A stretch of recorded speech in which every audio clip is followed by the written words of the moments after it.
Pursuant to the general provisionals, Article 3-305 and 3-104, the Board of Education of Queen Anne's County met in closed session to discuss various topics related to the governance of this body. Okay, can I get a motion to approve the agenda as presented? So moved. Second. All in favor? Aye. Okay. Did everybody get a chance to review the minutes from the closed and open session in January? Make a motion, we approve the closed session minutes for January the 3rd. Second. All in favor? Aye. Aye. Make a motion, we approve the January 3rd open session minutes. Second. All in favor? Aye. Thank you. All right, Dr. Salins. Yes, Some of the so, best parts. as you can see, we're very safe this evening because we have all of our school resource officers here tonight. And I just want to say a couple of words about them and recognize each one of them.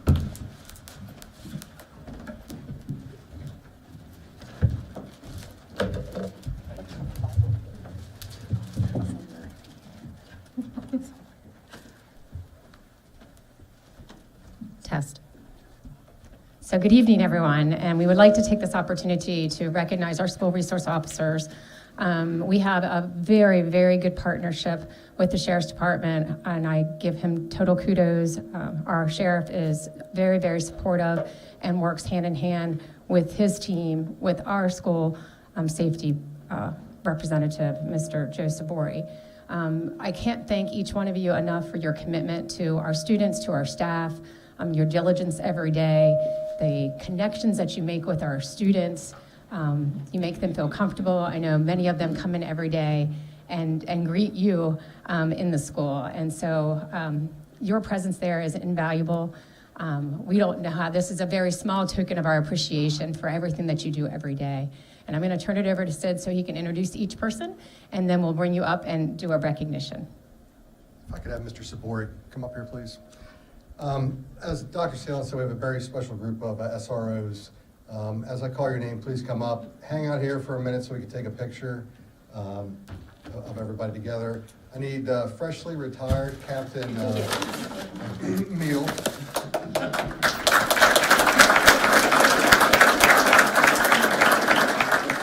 I think Captain Meal's been retired for what, 7 days? Something like that, yeah. Your beard looks good. I didn't quite notice you there. First Sergeant John Myers.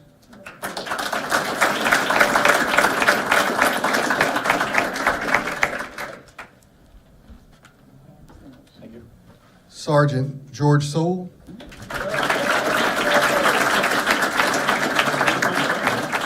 Thank you. Corporal George Parker.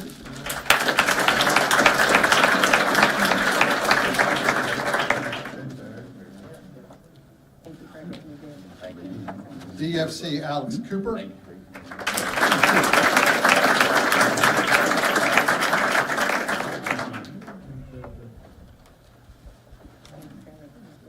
DFC Joe Patakowski.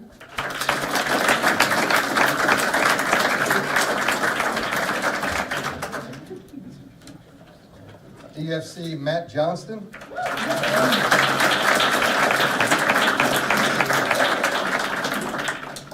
DFC Johnston is the pickleball king at Queen Anne's County High School.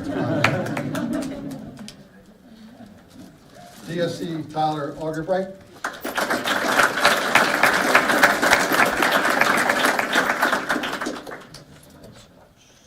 DFC Karim Serrier.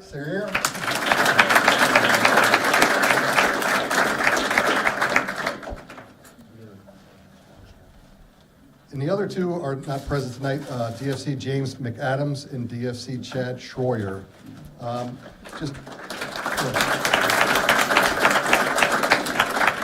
Just a couple quick comments, but as I was saying, on Sundays, DFC Johnston comes to where he lives all the way up here to play pickleball with the high school students.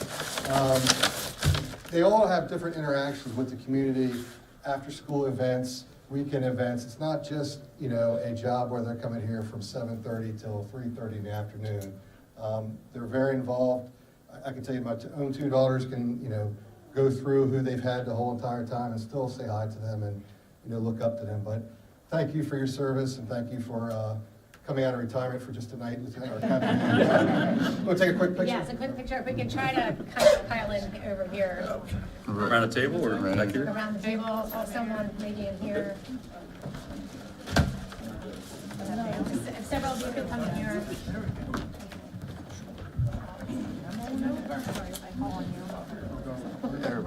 You can get a couple of you guys want to pop on the left-hand side too, feel free. Bring it down here. Yeah. Muskrat. You can come down here if you want. No, you're good. Yeah. Oh.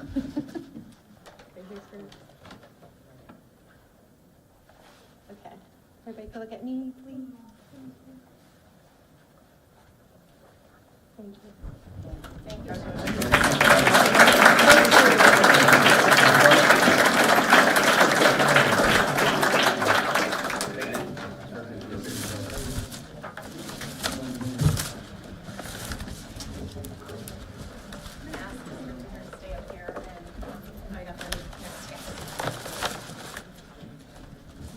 We have 7 schools tonight that were awarded the Energy Star certificate, which is a pretty prestigious award for energy conservation. And I would like for Mr. Mark Amadio, come on up. He is our energy specialist. I always butcher his last name, by the way. And Mary Ellen Leader from Synergistics. Thank you. Thanks so much. So January of 2023, we formed a partnership with Queen Anne County Public Schools to operate more efficiently in your school buildings while making sure that the learning environment was protected. And in that time, so just over a year, the school district has recognized or realized over 11% of energy reduction. That equates to about 2.2 million miles of car, mileage taken off the road, and about 14,500 trees planted. So the environmental impact of your efforts has been substantial, and we're just in year 1. So we're confident that we're going to see continued growth, really amazing results as we go along. And it's the future of our planet, so it's very important. The Environmental Protection Agency awards Energy Star rating to buildings who are in the top 25%. So 7 of your schools have qualified, and that's a great achievement. And nothing makes us happier than to come and deliver this kind of recognition. So these buildings are operating efficiently, again, with the healthy building model in mind. So it's very important for the learning environment, for the students and the educators who are in the buildings, and everybody is involved in the effort. So we're thrilled to have recognition for 7 of the schools. Mark, I'll let you announce the schools. So we'll start with, I saw Principal Harding here from Kent Island High School. If you'd like to come up. If you guys might just stay up here then, that way you can get a picture at the end with everybody with their awards. Your actual certificate got ruined in the rainstorm, so we're gonna handle it today. So we're gonna handle it. I think I saw Vice Principal Kovac here for Mattapique Middle School. Is Principal Chambers here too? Perfect.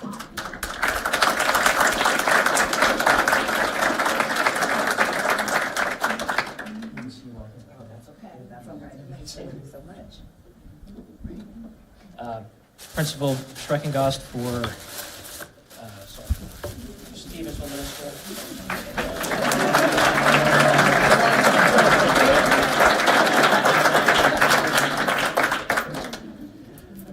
Principal Kenna for Centerville Middle School.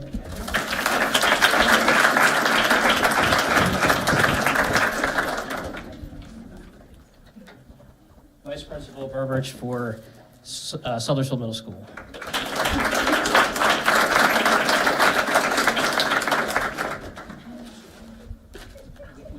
Oh my goodness. Principal Tubman for Graysonville Elementary School.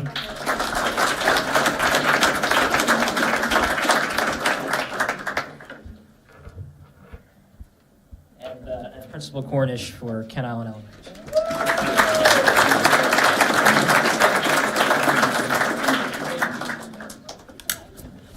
Congratulations, everybody. Well done. I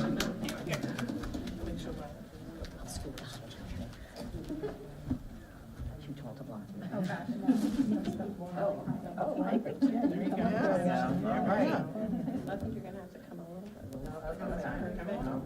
Kayleen, you're really hiding back there. Get up on the window. There you go. Okay, everybody look at me. Mr. Smith, you need to get 3 inches taller. Okay, now, all right, ready? 1, 2, 3. Okay, thank you.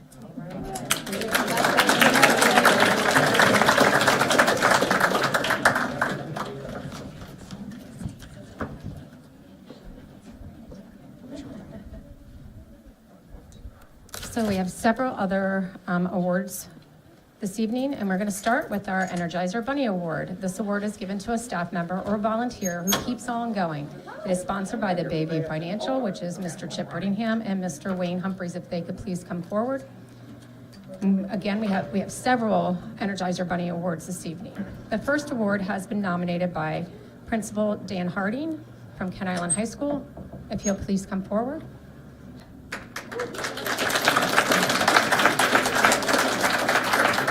And the first Energizer Bunny Award goes to Suzanne Dye. If she could please come forward.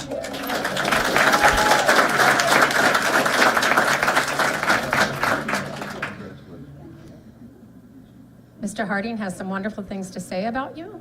Mrs. Dye is a paraeducator at Kent Island High School. Ms. Dye is everywhere. She helps out when needed. She is willing and eager to do anything from working with students one-on-one or in small groups to monitoring our hallways and girls' bathrooms. There is nothing Ms. Dye won't do to make Kent Island High School great. Earlier this year, Ms. Dye, along with our daytime custodian, noticed a student that was walking off campus at the very beginning of the school day. Determined to get to the bottom of what was going on, she followed the student and contacted the administration to ensure the student's safety. This dedication and energy is what Ms. Dye brings to Kent Island High School every single day. Thank you.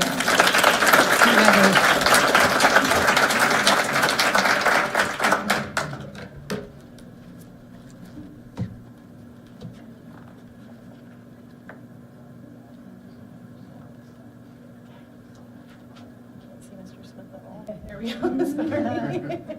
Okay, ready? 1, 2, 3. Thank you.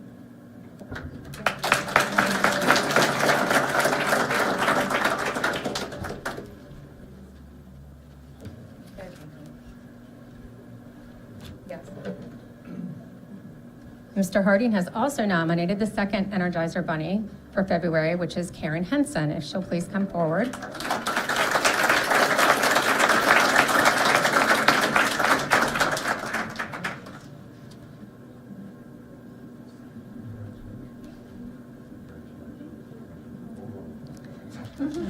Mr. Harding says that Karen's professional experience in the military and in the classroom has quickly made her an invaluable resource here at Kent Island High School. Within her first year at Kent Island High School as the career coach, she immediately became the freshman class advisor and the organizer of the largest career college and military fair we have seen.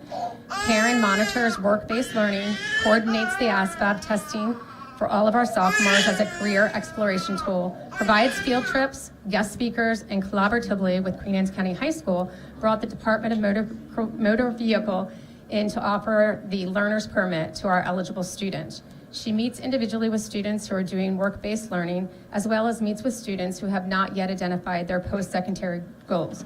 Karen has gone above and beyond in coordinating meaningful and impactful internships and work-based learning opportunities to include students working in the fields of physical therapy, marine service engineering, sales and marketing, hospitality, cosmetology, and many more. As recent as last week, she provided staff professional development to support students' college and career exploration. Karen Henson is a product of Queen Anne's County Public Schools and more specifically a graduate of Kent Island High School. Thank you for all you've done.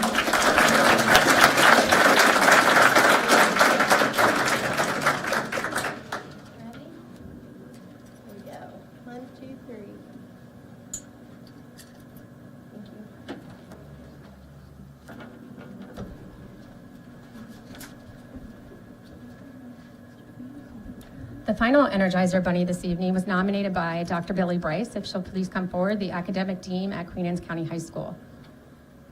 And the February Energizer Bunny number 3 is Betsy Ricketts.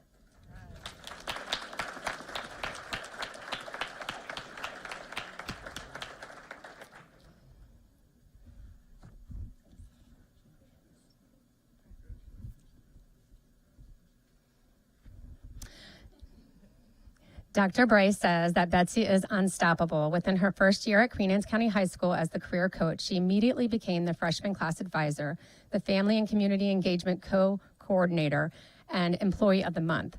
Just this semester, she monitors over 190 students for work-based learning, organized over 12 field trips for the middle and high schools, brought in dozens of guest speakers, and now organized the DMV to offer the learner's permit to our high schoolers. Her staff members wrote that Betsy has jumped into her role wholeheartedly and, in my opinion, has surpassed the expectations for this new position and gone above and beyond to help students individually. She has met individually with students who are already doing work-based learning, as well as met proactively with students who may need hope and reassurance just to get to the point of pursuing a career. She is an efficient problem solver and does it with such kindness and genuine regard for others. She makes everyone feel welcome and has already been a safe space for several students. So thank you for everything you've done.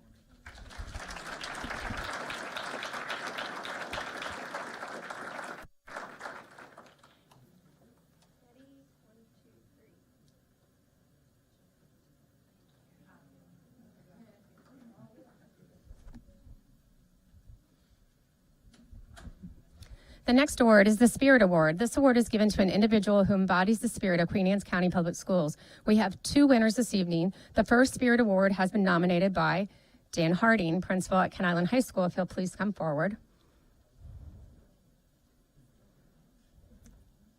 And the first Spirit Award winner is Brittany Black. If she'll please come forward.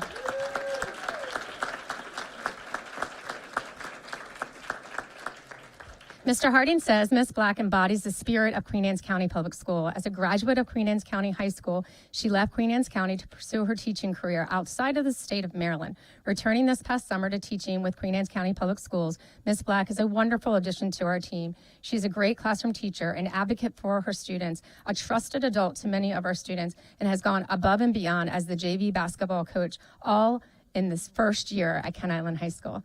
So thank you so much.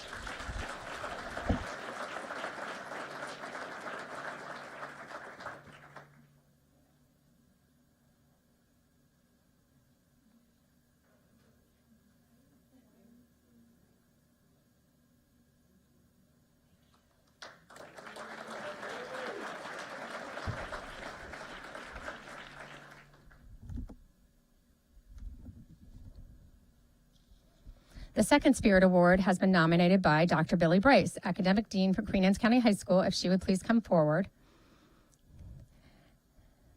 And the second Spirit Award goes to Quandre Wilson.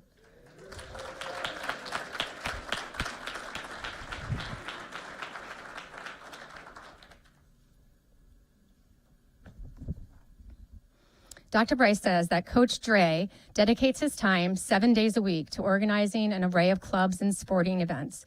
He practically lives at Queen Anne's County High School.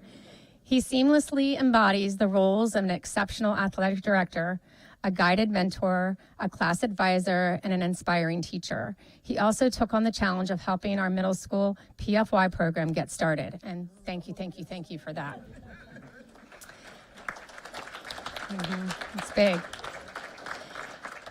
He's even started our first ever pickleball club that competed with schools across the bridge. He has Queen Anne's County High School Lion spirit, and we are so proud to have him at Queen Anne's. So, congratulations.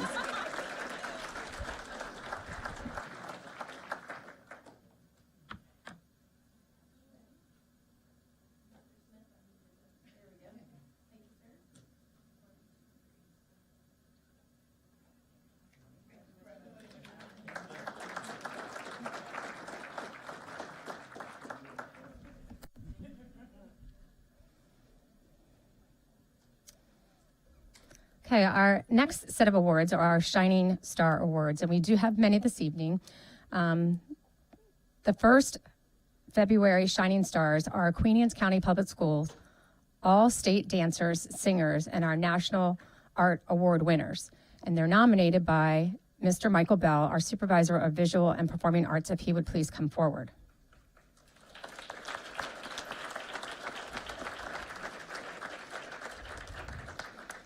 So just a little background information. Any student earning the ranking of being selected all-state is the equivalent of making it to the big leagues for our performing artists. And this year, we have had a record number of dancers and singers earning the designation of all-state. We also just learned of our district's first ever NAEA National Rising Star Award presented to a select group of the best artists in National Art Society chapters across the entire nation. We want to further recognize that these students' incredible achievements by acknowledging them as February Shining Stars, along with their outstanding dance, chorus, and visual art teachers. So the first category, Queen Anne's County Public School All-State Earners of the 2024 in Dance. And I'd like to invite up Kylie Blavos from Ken Island High School, junior.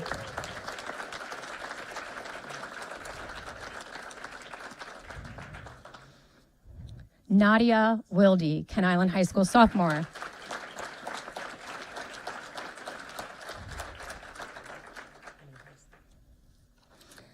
And their teacher, dance teacher, Amber Wright, also a former 2020 Queen Anne's County Public School Teacher of the Year.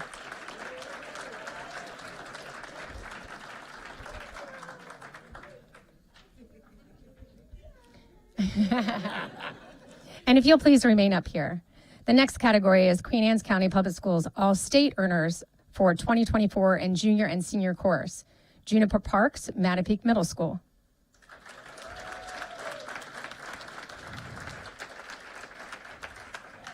And her teacher, Sarah Burrell.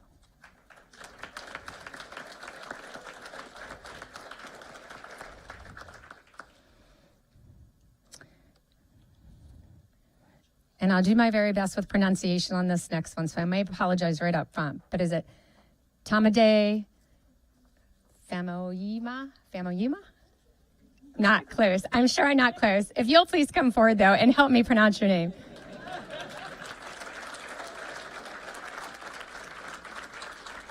Tell me how you pronounce your name. Tamade Famuyiwa. Very nice. Thank you. Thank you.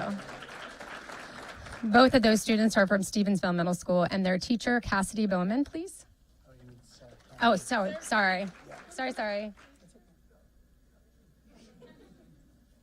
If Sarah Cannon will please come forward. Also from, sorry, that was her.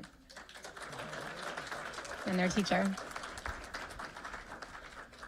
And from Ken Island High School, we have Alexa Gulbraith? No.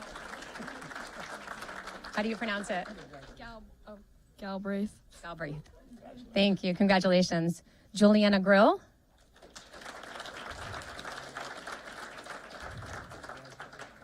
Ileana Ronelli. Congratulations. And teacher Rihanna Sherman.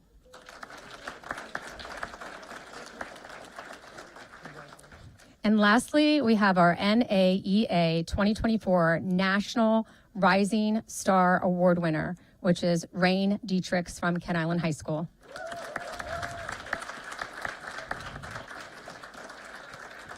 And her teacher, Andrea Schulte, also the 2023 Maryland Art Educator Association Secondary Art Educator of the Year and Queen Anne's County Public Schools Teacher of the Year.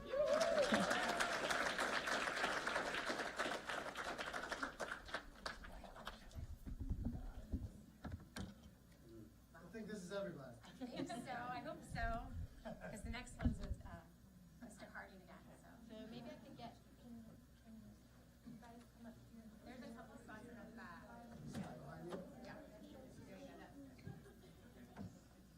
just probably need like a couple more on this side, if that's okay. Thank you. That's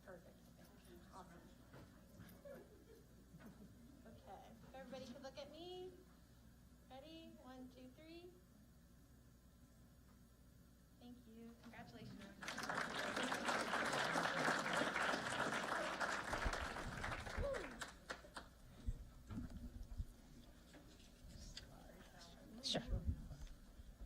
Yes, thank you. Okay, where am I?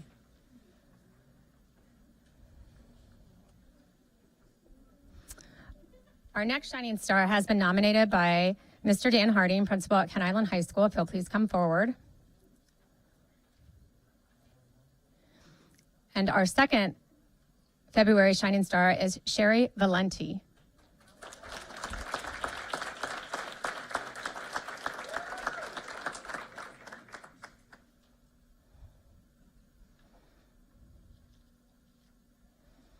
Mrs. Valenti, who is also a product of Queen Anne's County Public School System. Mrs. Valenti is a standout teacher for focusing on each one of her students. As a teacher who is tasked with heading up our Teacher Academy program, thank you, Mrs. Valenti has taken the Teacher Academy program to new heights, and most importantly, she is an inspiration for our students at Kent Island High School to choose to become an educator for their career.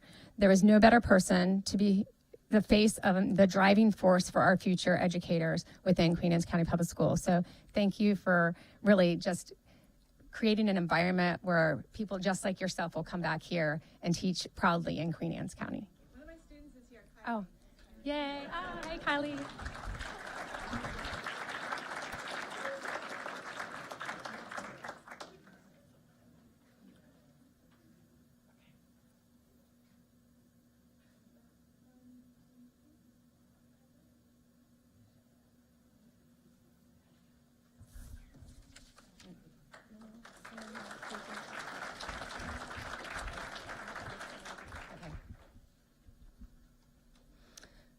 So our final Shining Star Award has been nominated by Dr. Billy Bryce, Academic Dean at Queen Anne's County High School. She'll please come forward. And you may have to help me with this last name as well. So our Shining Star is Carla Altamirano. Thank you.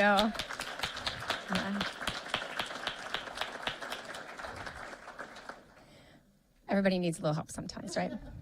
Carla is our Access and Opportunity Coordinator at Queen Anne's County High School and is invaluable to our school and community. Carla makes relationships with our students and family members to ensure clear success at Queen Anne's County High School. She leads our family and our community engagement committee and organizes several events to provide opportunities for our students and families. We are thankful for Carla and how she cultivates meaningful relationships among our families so that they feel welcomed and supported. So thank you.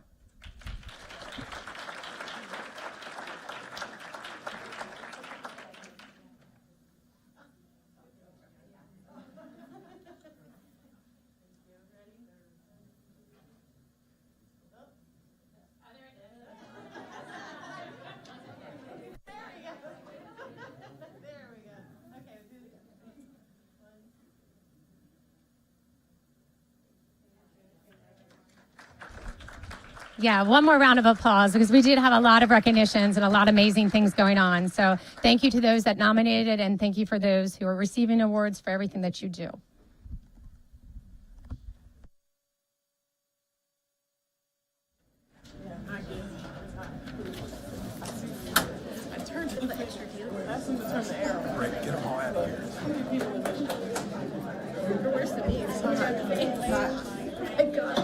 Holy moly.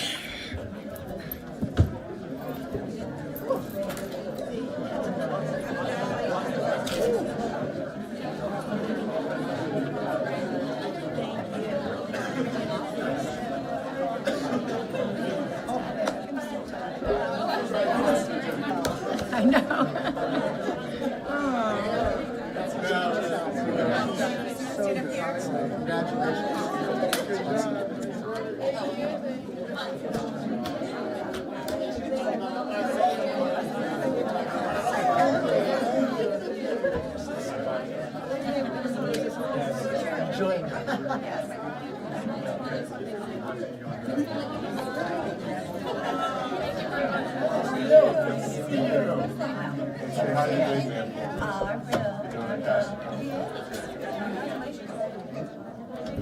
Give them another minute to clear the room. That was awesome.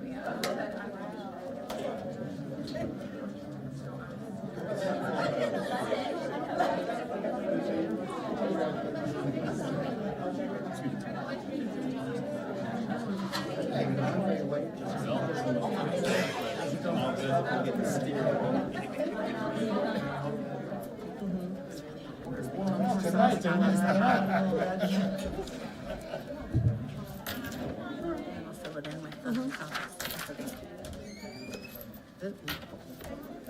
right.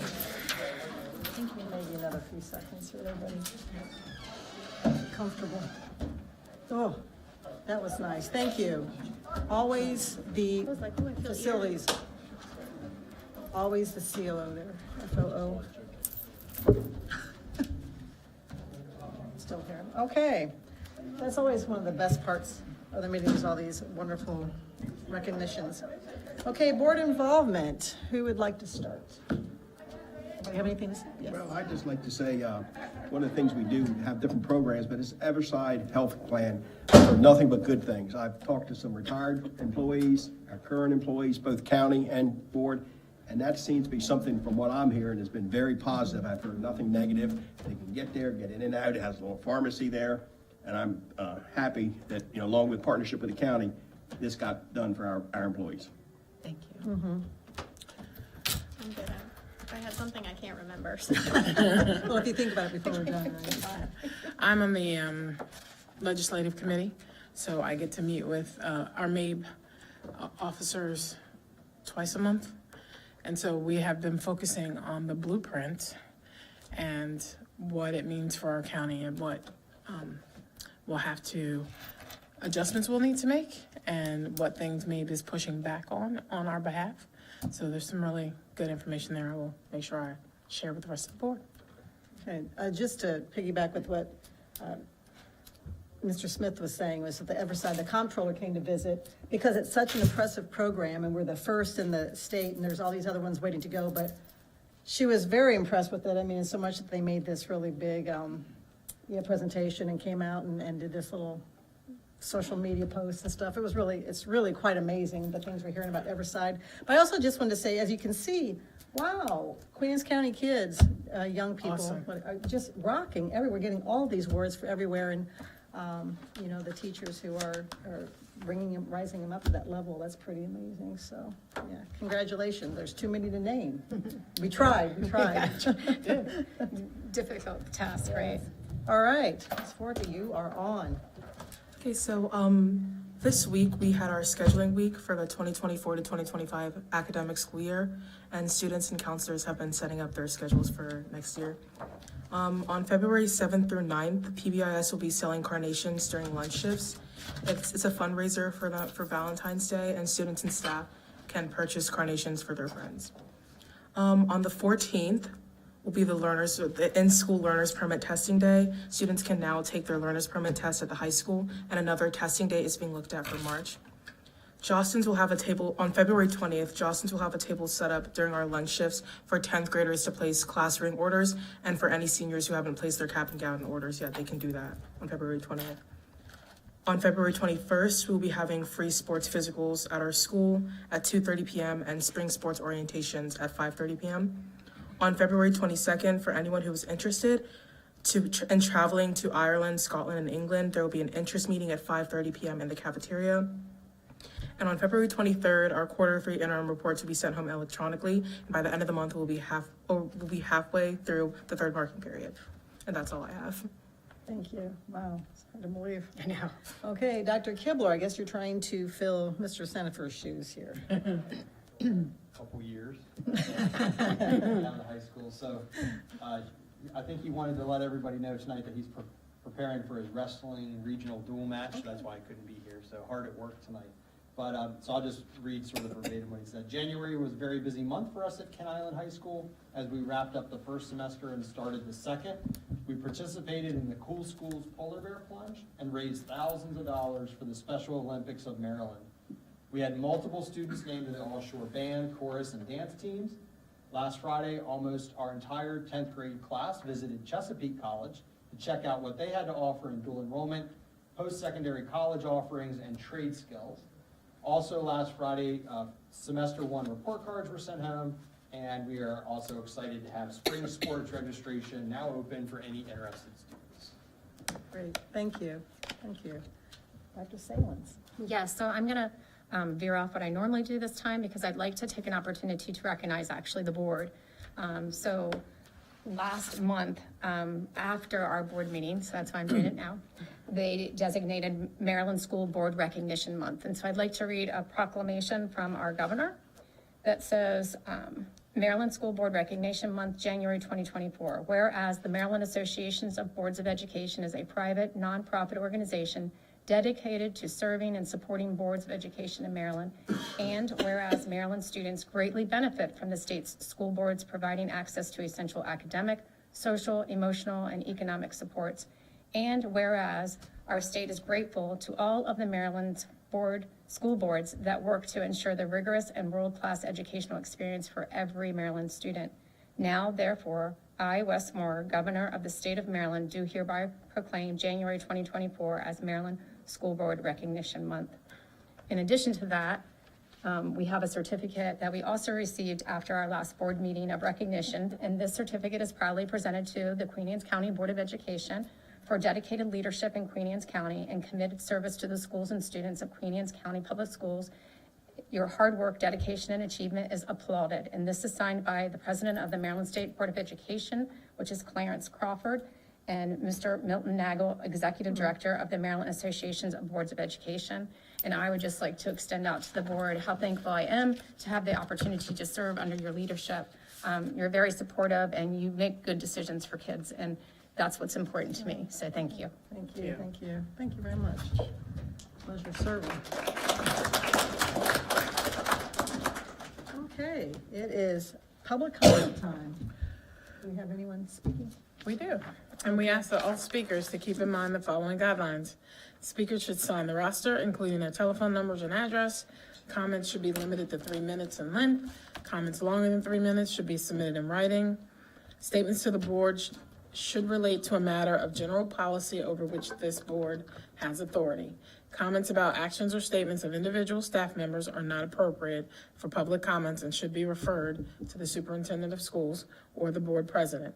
If you have specific questions, the board will make sure an appropriate staff member responds to your question. The board respects your desire and right to convey your message freely, but ask as a courtesy to this board and our citizens that you show respect for all. First on the list, Mr. Richard McNeil.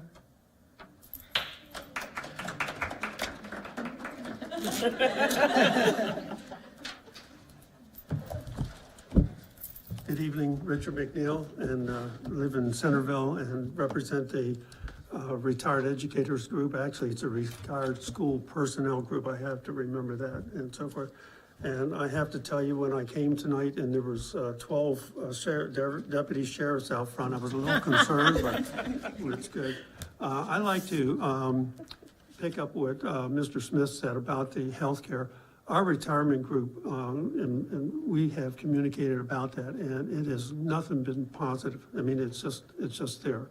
And I think Centerville and Queen Anne's County has looked for that for a long time. And along the same lines, I'd like to just say, if you haven't been to the YMCA building out there, it is wonderful. And, you know, it just makes me feel good to see the community using it. It's busy all the time, and not only for the adults, but also for the youth of the county. It is just wonderful. I'd like to report that in December, our goal was to get 102 pairs of gloves to get out. We collected just under 400. Wow. And each of those were given a pencil and a candy cane tied with a ribbon, and they were distributed to our pre-K throughout the whole county. So everybody in pre-K should have gotten a pair of gloves and a pencil and so forth. So our retirement group came through. Like to tonight just recognize the Gala folks, the teachers and the support staff that are going to be looked at and so forth on that. I know that's coming up. And I'd like to encourage everybody who's listening out in the world of television to support our students at both schools for the play that's coming up in March. I know Queen Anne starts on March 2nd. I think Kent Island starts the next week, but I'm not sure of the date. So, you know, we don't have any movies in the county, And this is sort of cheap entertainment, but it's good entertainment. It's very good entertainment. And, you know, to see the talent of the young folks, a lot of them were recognized tonight, but just come out and see that. We like to, is everybody getting our newsletter? If you're not and you want it, please let me know through, yes. Ms. Dennis. Yeah, thank you. Because we do like to keep you informed of what's going on and from our perspective and so forth. And we do have lots of fun. And just again, I know the budgets are tight, but we appreciate your support of our healthcare package. And we are one of the best in the state for that. And I can tell you, we appreciate that so much. Also, I'd like to point out, we have 6 members who have retired from Queen Anne's County Schools who are over 90 years old.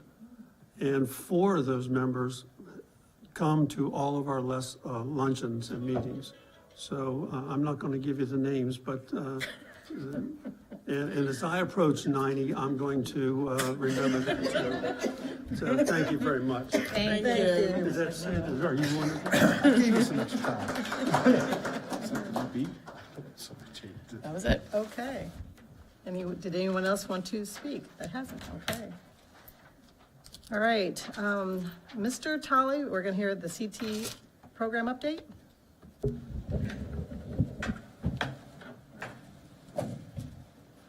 Which is an exciting topic, I think, for most of us. It is, yes.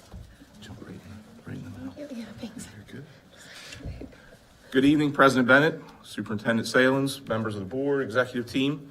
It's my pleasure to be here tonight to, as I always say, to talk about CTE and although we could probably go all night, we know there's a packed agenda, so we're going to really shorten it up. But I would like to reintroduce our wonderful career coaches tonight, Ms. Betsy Ricketts, career coach at Queen Anne's County High School, and Ms. Karen Hessen, career coach at Kent Island High School. So just wanted to come before the board just to talk briefly about the career coaches and what they have done since they started in August, and about the program in general, how they came to be. So I'm gonna start off and just go over some basic information, and then I'm gonna turn it over to Karen and Betsy and let them, like I said, they sincerely could fill this entire night with everything they've done in 6 months, but we're gonna hit a couple of highlights, and we'll come back at another date and give a wrap up. So the vision for Career Center and Career Coaches started years ago. It was our vision to really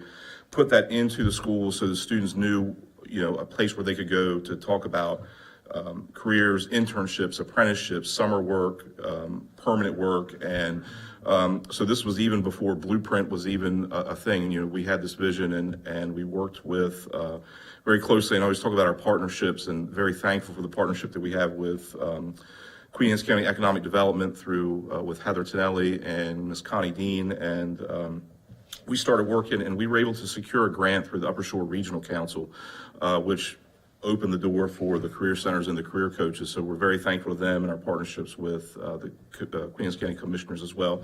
So fast forward through that grant, the grant came to fruition. We advertised the positions, and Karen and Betsy started with us in late August and have not looked back since. And we have really done some wonderful things. They have done some wonderful things, and they won't say, and because they're very humble, but I will say that they, their efforts we're leaders on the shore, in my opinion, with what we're doing, and what they've done with kids so far just has been wonderful. So, I won't talk too much. I do want to turn it over to them so they can just kind of highlight what they've done, and if you all have questions, that's our purpose for being here tonight. So I will turn it over. Well, I'll start. So Betsy and I kind of weren't prepared for what was written up about us, and it kind of told you a lot of what we've done. I think one of the big things we try to front with is, if you hear Betsy did it, then I did it, and if you hear I did it, Betsy did it. We're a package deal. Both high schools get the exact same support, and we do that with a lot of purpose, so that everybody's getting the same opportunities. But we'll start with our events then, and go from there. Sure. So a little bit about the events that we've already done. You guys are aware we did the National Apprenticeship Week. That was great success. All 5 days were filled with guest speakers. Like they said earlier, that was like the largest military presence at the school. It was Military Law Enforcement Day. We had a trades day. We had a county support day. It was lots of fun things. And Pamela Clay came one of those days to both high schools. It was great. Yeah. On the day she came to Ken Island, some of our apprentices were awarded their certificate because they completed their program. So that was very cool to have her there when they were being awarded that. And she's from Pam's with MSDE, so yes. So Karen and I are actively trying to build the Midshore career coaches cohort. So we have a monthly meeting at Chesapeake College. And since then, Karen and I have created a Facebook page where we can all stay in touch. And we're trying to set up a meeting with UMES for higher education for all the coaches on the shore. So if we do it together, they'll cut us a break on some of the things. And then also getting them in touch with the National Guard, because the National Guard's trying to become an apprentice for the entire Eastern Shore. So somehow Betsy and I became the ringleaders for that one by accident. And we are also doing the learner's permit. We're having one currently in February at both high schools. Ours is on the 14th, Ken Island's is on the 28th. We had so much, permission slips come in from parents that we actually had to increase the number of students that were able to take the test. And then because of it, we're actually going to try and schedule another one in March or April because of that.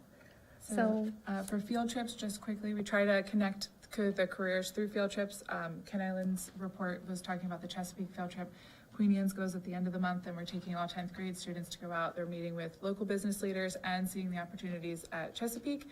But it's not just what's at Chesapeake, it's what you could do outside of the county if these students wanted to go to a D1 or a bigger university outside of the county. So, and it was a major success. The kids loved it on day one for Ken Island. So in addition to all that, we're doing some work in the classrooms. So we work with a lot of students on resume writing, cover letter. We're introducing them to LinkedIn this semester for all of our work-based learning students. We're doing interview prep. So students can actually reach out to us and let us know that they have an interview coming up, and we'll kind of take them and do a one-on-one. And same with all of our work-based learning students, and pretty much any student of every grade, they can come to us for interview prep. We'll quickly jump to middle school, and so the middle school career coaches don't exist yet. They hopefully will exist soon. So for the middle schools, we have 7th and 8th grade both doing something with junior achievement this year. The 7th graders are going to go to Finance Park, and the 8th graders are going to return to Inspire, which they did last year. Along with Inspire, we're partnering with the middle schools to get all 4 middle schools to do a career day. So not a fair, but more of a day. So educating on pathways, not necessarily looking for a job. And then with the Finance Park, all 4 middle schools are working through and completing the lesson plans that go with that, and their field trips are set, and they're looking forward to it. So in addition, we're also doing Ag Day. That is for all 7th graders. That is going to be in April over 2 days. So we are going to add a 5th station this year, and it's going to be for career awareness. And I think the rest of these got covered earlier, so the last thing so Betsy and I took on an extra hat this year. We are now the military liaisons for both high schools, and we applied for a Purple Star designation with MSDE, so we are hoping to hear back before the end of the year. Because of that, we got in touch with an individual who's helping us put on at the end of the month a showcase for military connected students, so students that are either attached to the military or would like to go into an academy, and having an info session for them on how to properly apply to an academy. And he's got a really good success rate of getting students placed. So we're excited to meet with him. Exciting, that's a lot. And that's you know, seriously, that's just a little bit of what they have done. And you know, and sometimes I have to be like super careful because I will throw just an idea out, the MBA testing, and they had it organized and set before, like, I was like, yep, that's great. So they are wonderful, doing wonderful things, and we are just looking forward to what the future has in store, so. Just one comment, one question. The comment was, I had a parent came to me the other day and was so excited. 2 kids in high school had gone to the career day, said they had no clue what they were doing, and now they know exactly what they would do when they, you know, so that was, I mean, she was extremely excited for her kids, and so that was a nice kudos to y'all. But then the question, like, how is the partnership with Connie Dean? Like, how do you guys, I mean, but like, what does it look like? Does she just help you plan your events, or do you guys give her, I mean, how does that What does it look like? So she is our connection with businesses. So a lot of the events that we have, she is the one that's like on the ground running. She's the one going into the businesses, talking to them, talking about all the opportunities that they have. She's the one that helps get companies approved for youth apprenticeships. She'll help them throughout the process of it. So Even with JA, she got JA connected with a bunch of Queen Anne's County businesses, and we just did a leadership academy with some of our sophomores and juniors. And one of the local couples that went to that were there not only doing the networking, but one of them was actually leading one of the sessions. So that was all Connie Dean driven. Well, it's very impressive. Thanks for all that you're doing. It's wonderful. I know it's a passion for most of us up here to expand our CTE program. Aaron and I also want to thank Adam Yes. because he was. Yeah, his support has best leader, definitely let us do what we do.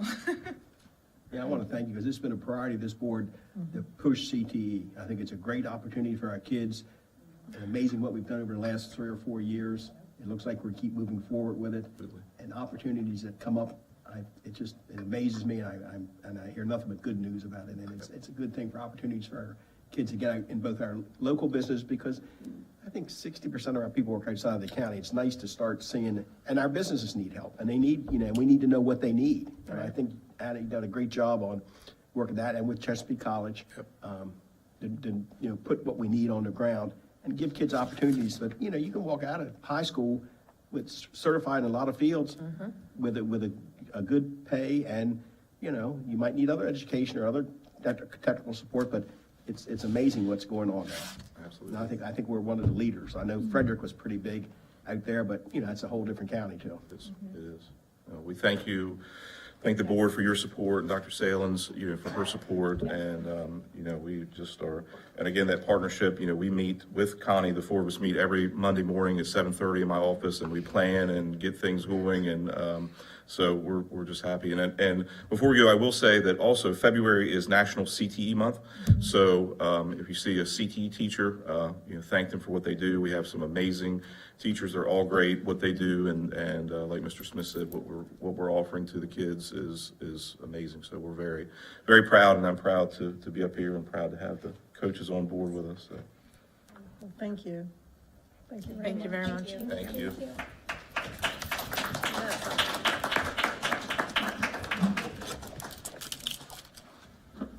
All right. Yes, the first read for policy 106. Mr. Berkoff, he knew he was up, okay.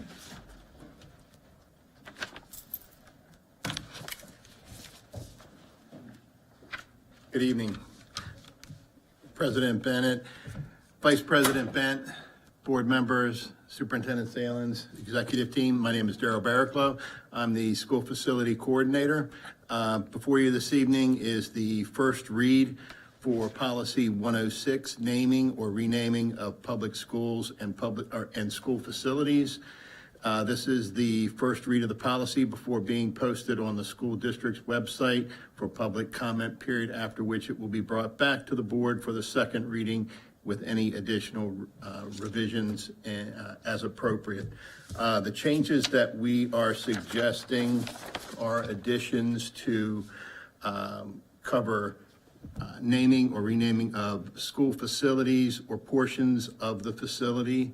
And the revisions are noted in, additions are in blue underlined with the deletions in red strike through. Any questions?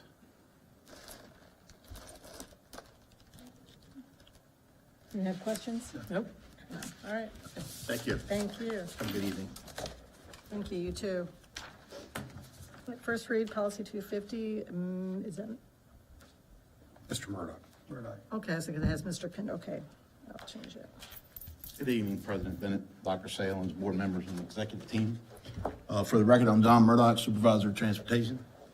We're here for the first read of Policy 250, Department of Transportation Drug and Alcohol Policy, that addresses the alcohol testing of bus drivers and aligns with the Federal Motor Carrier Safety Administration's policy. And we haven't haven't updated 250 here since 2018. So we updated the the drug and alcohol policy, and we're here for the first reading. So, any questions, we can kind of go over some of the additions and things that have changed, but for the most part, it's just bringing everything up to snuff. Bottom line is DOT compliance. Yep, DOT compliant, Yes, yep. yes. Any comments, questions for Mr. Murdoch? And I guess all our drivers and everything get a copy of this and understand, they get to have a Yeah, every new CDL employee, license or when something. you get hired, you get a copy of the DOT policy. And, yeah, it's on the, website, it's Right. available through the transportation's, web, piece of the website. Thank you. Thank Thank you. That's not the policy, but thanks for what you do. That's a thank you. lot of work.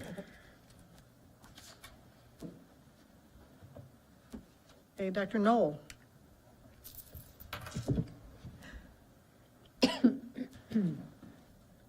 Good evening, Madam President, Dr. Salins, members of the board and executive team. For the record, Michael Knoll, Director of Human Resources. I come before you tonight with two policies for first reads. The first is the policy and regulation of employee use of social media. This policy was last updated in 2017. And as you know, technology changes quite quickly, so we needed to revamp this policy, change some of our points of contact, as well as add some new formats of social media to protect our staff and students. Any questions? I think it updates what's happening in this world of technology. It's ever changing. Any comments? All right, thank you. I'm going to stay here for a second because I'm going to come back. I'm still the same person. But I bring before you tonight another update for Policy 411, Employment of Educational Staff. Believe it or not, this policy was last readopted in 1993. Things have changed a little bit since 1993, but the change in this policy basically brings the policy up to COMAR standards and kind of throws away the old policy and institutes the COMAR language as it is in statute. Do you have any questions about that? All right. Nope. Thank you very Okay. much. Thank you. All right, Mr. Evans, chronic absenteeism presentation.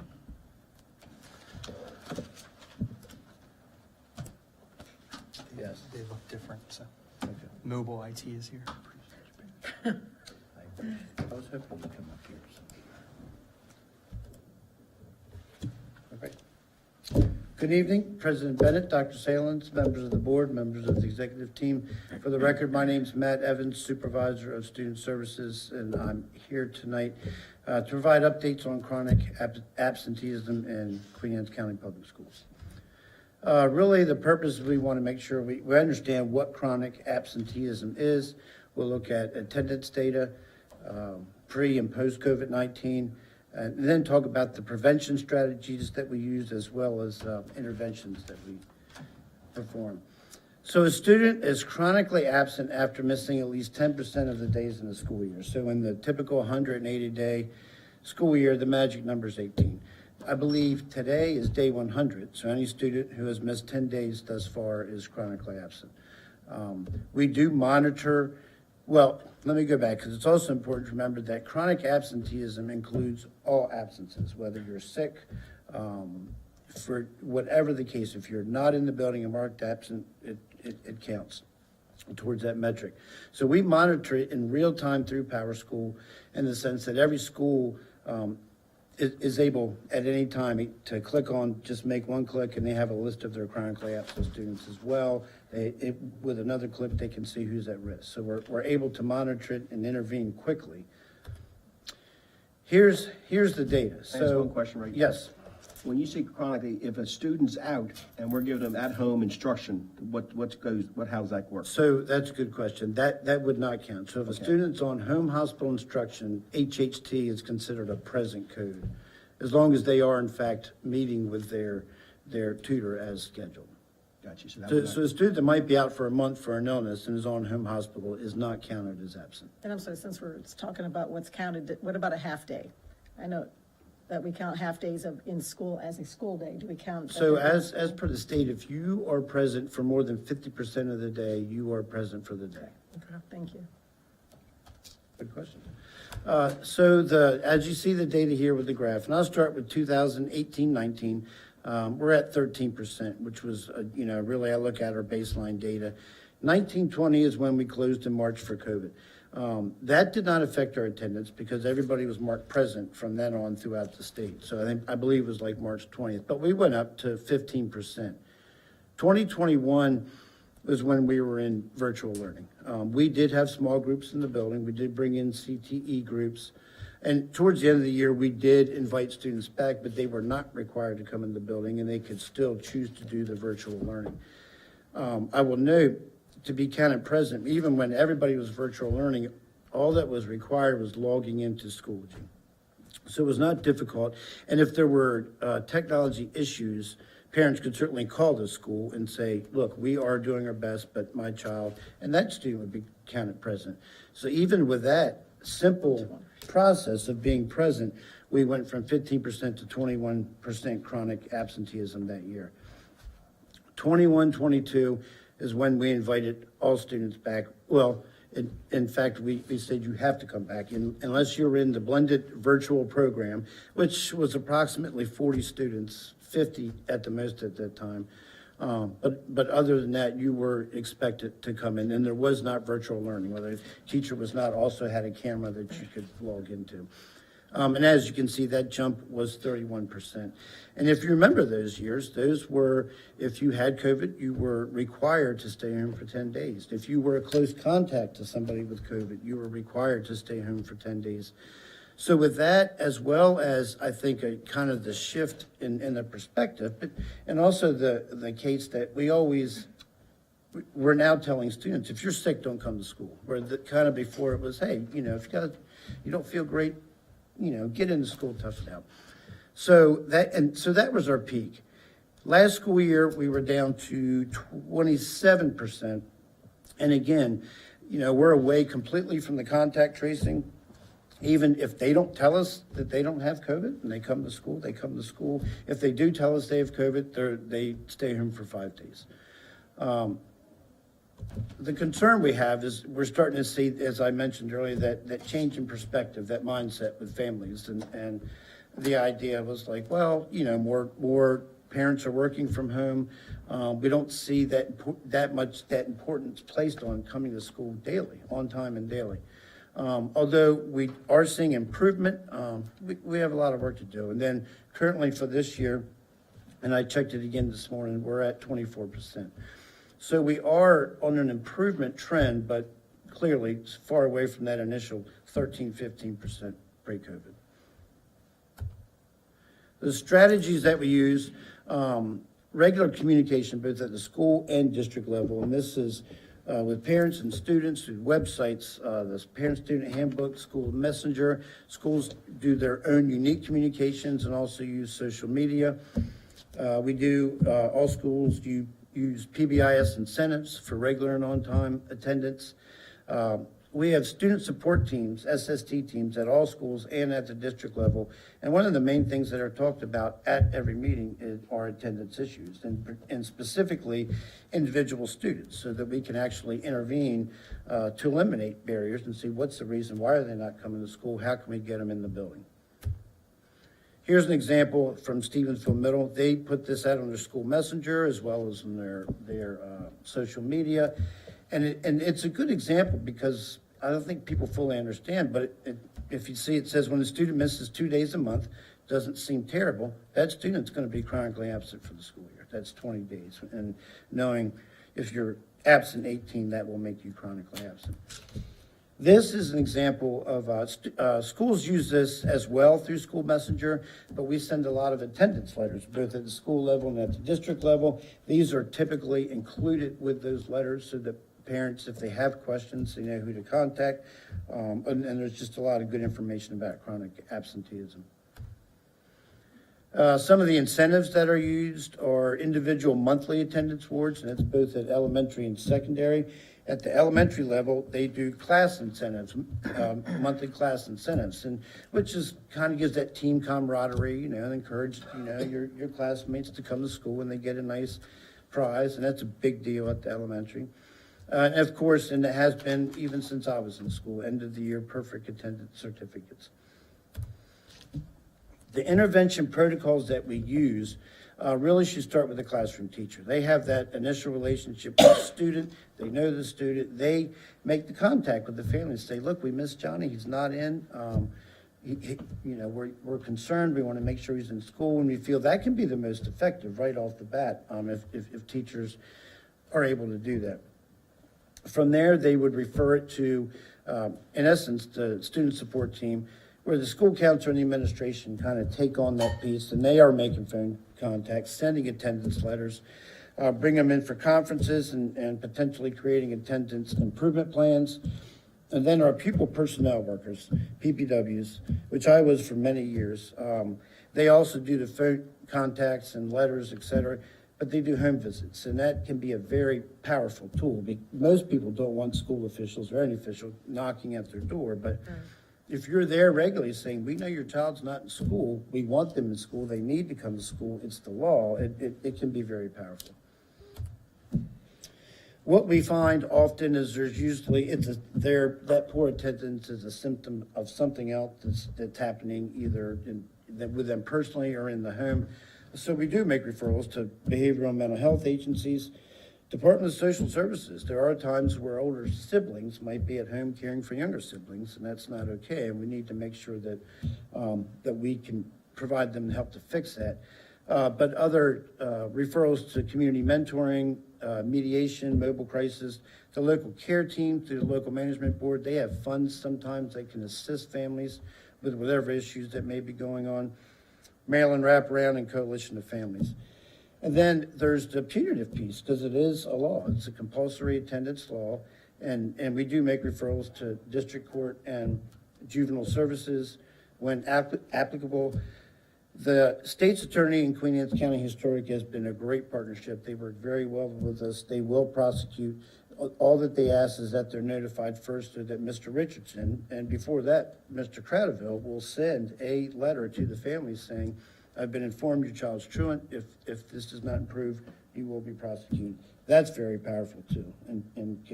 Now again, those are for our truant students' unlawful absences. For a student that might be out, 10 days that's chronically absent because they were sick, that wouldn't apply. So really the conclusion is it is a national issue right now in our county, in our state, in our country. Our student services team will continue to focus on that and use effective strategies. The PPWs that I mentioned earlier, they're 11-month employees. They do work in the summer, as do I. What I'm thinking we want to do this summer is just to have a list, and it'll be over 1,000 students that were chronically, the trend we're on right now, that are chronically absent for this past school year, and we'll make contact. Certainly the ones that we're more concerned about will be a phone call or potentially a home visit, but at the very least, letters. Any questions? I just have a question about so knowing that it's the law, have we, what if you had somebody who's chronically absent who they had their 4.0 average or a 4.1 average? Are you probably not going to, what kind of factors come in? Because it's a law, it's kind of harsh, and then I'm wondering also what the teachers are feeling. What kind of hardships are they getting by having these students that then are gone a lot and then they're coming back and having to? And that's a great question, because that is a big challenge. And we have students, and because we created a learning platform, there's a lot of our brighter students are able to really complete and do a lot of the work and do well, where they're not coming as daily like we would like them to. As far as the law doesn't care about that. We really, the main ones that we refer to district court, if they're over 16, if they're 14 or over, it has to go to juvenile services. But the elementary students, we will bring those to district court, and it doesn't matter how their academic progress is, but we know ourselves as educators that at that level, it's so important to ingrain that habit now, to have them, see the importance of attendance and attend regularly. So once we write the, actually, we're filing charges and we're putting in all the dates of unlawful absences. The state's attorney doesn't care how well they're doing in school. They're looking at the fact, really, if they're absent unlawfully one day, I mean, they could prosecute on that. But usually when they're up around 20 or more and we know it's a pattern and a problem and we're not able to fix it ourselves, that's when we involve the court. Thanks. And if I could add, the compulsory attendance law in Maryland doesn't have an exception for people with good grades. That's the short answer, yes. Yeah, and, you know, when you're supposed to attend something, you know, we spend a lot of money on students' education. They need to be there. I mean, that's gonna be all through life as they go through work, commitments and stuff like that. But one thing I do, you know, I see sometimes, I know on a Friday before Christmas or the day before Thanksgiving, you know, nobody, you know, half the class ain't gonna be there. And maybe half the teachers aren't gonna be there, or half the staff's not there, everybody's doing something. Does it correlate with is our staff showing up? I mean, you lead by example. And I know people get sick and people have personal days and all this stuff. That's the same as students and parents have issues because somebody's sick and all this. But I just wonder if it's just a national trend that people just don't spend enough time making a commitment if they're supposed to be either at work or at school or whatever. Well, it's certainly been the case after COVID. And I'm not speaking of teachers, but just in general, so many people are working from home. Our other agencies still, not all of them work 5 days a week in the office. They're still teleworking maybe a day or two. And If that's what you're supposed to be doing, but I'm just wondering, you know, if a student comes home and says, well, my teacher wasn't there today. I'm not, you know, I mean, not that they didn't have a good reason not to be there. I'm not gonna judge individual stuff there. But do we have any data on, is our staff at 95 to 100? I know, not 100, nobody's 100%. But, you know, do we have, and maybe that's not for you to answer. Maybe sometime the board could get a little update because you lead by example. And if you show up for work and you're there at 7 o'clock, everybody else shows up. If you slide in at 8:30, everybody else gonna slide in at 8:30. Agreed. And if you don't go to work every day, somebody else can say, well, why should I go to school every day? I just, you know, I don't know, the little things we can do to get this better. And I can understand COVID, people got out of the thing, the routines, and it's tough. But, you know, if you commit to something and, you know, we spend a lot of money in education. And, you know, very few things in life do you get free. And you get a free education in Queen Anne's County if you're willing to attend it, and a good one. Right, So, agreed. you know, I think people need to be more aware of that. I agree, leading by example is important. I do not have staff attendance data and don't have access to that, but. Okay, well, maybe something the board could look into sometime. Dr. Knoll, did you want to weigh in on just? I know for the teachers, for the support staff, it's a harder number to run because some are 12-month employees, some are 10-month employees. But for our teachers, I know the last time we looked at it, we were in the mid-90s for average attendance for our teachers. Mid-90s, yes, sir. I can get more specific information if you want. You know, yeah, and that's a good number. But are there certain days or certain times where things get to be a little bit more, you know, where we can make it as, you know, we're all a team. We all want to be there as much as you can. And I just find, you know, it's awful tough to tell your student or, you know, I think they should be there. And, you know, it just seems like it's this day and age, it's easy not to do something, you know? Agreed. But Yeah. that's just my, No, and it comes with a lot of challenges, and I don't, you know. And we're we don't professionals, have, you know, We don't just- have the same substitute pool as we did prior to COVID. So we have like half, maybe just over half of what we had pre-COVID. That's challenging. Substitutes are very costly. And the best person to be in front of students is the teacher. Well, that's what, you So know, I agree with you that I mean, we that's we continue to encourage our staff members to be present, and it's important. because I mean, I think substitutes are great fill-ins, but they're not a teacher. And that teacher's been teaching that class 180 days a year, knows that class, and I don't think any substitute comes in and keep the level of education at the same level as a teacher can. And they need, you know, we just need to make sure that, you know, it's a thing there because, like I said, you don't get many there's no free lunch. Yeah. The only thing close to being free is education, up to high school, through high school. And you take advantage of it. And we educate everybody, yes. Yeah, that's a right, great we think, yeah. opportunity. Thank you, Mr. Evans. Oh, thank you. Thank you so much. President Bennett, before we move forward, can we move our overnight trip 802 up to next? It's an action for the board to review and I'm okay with approve. that. We got a group that probably wants to not be here all night. Is that a motion to amend the That's agenda? a motion to move the agenda item 802 All up. in favor? Aye.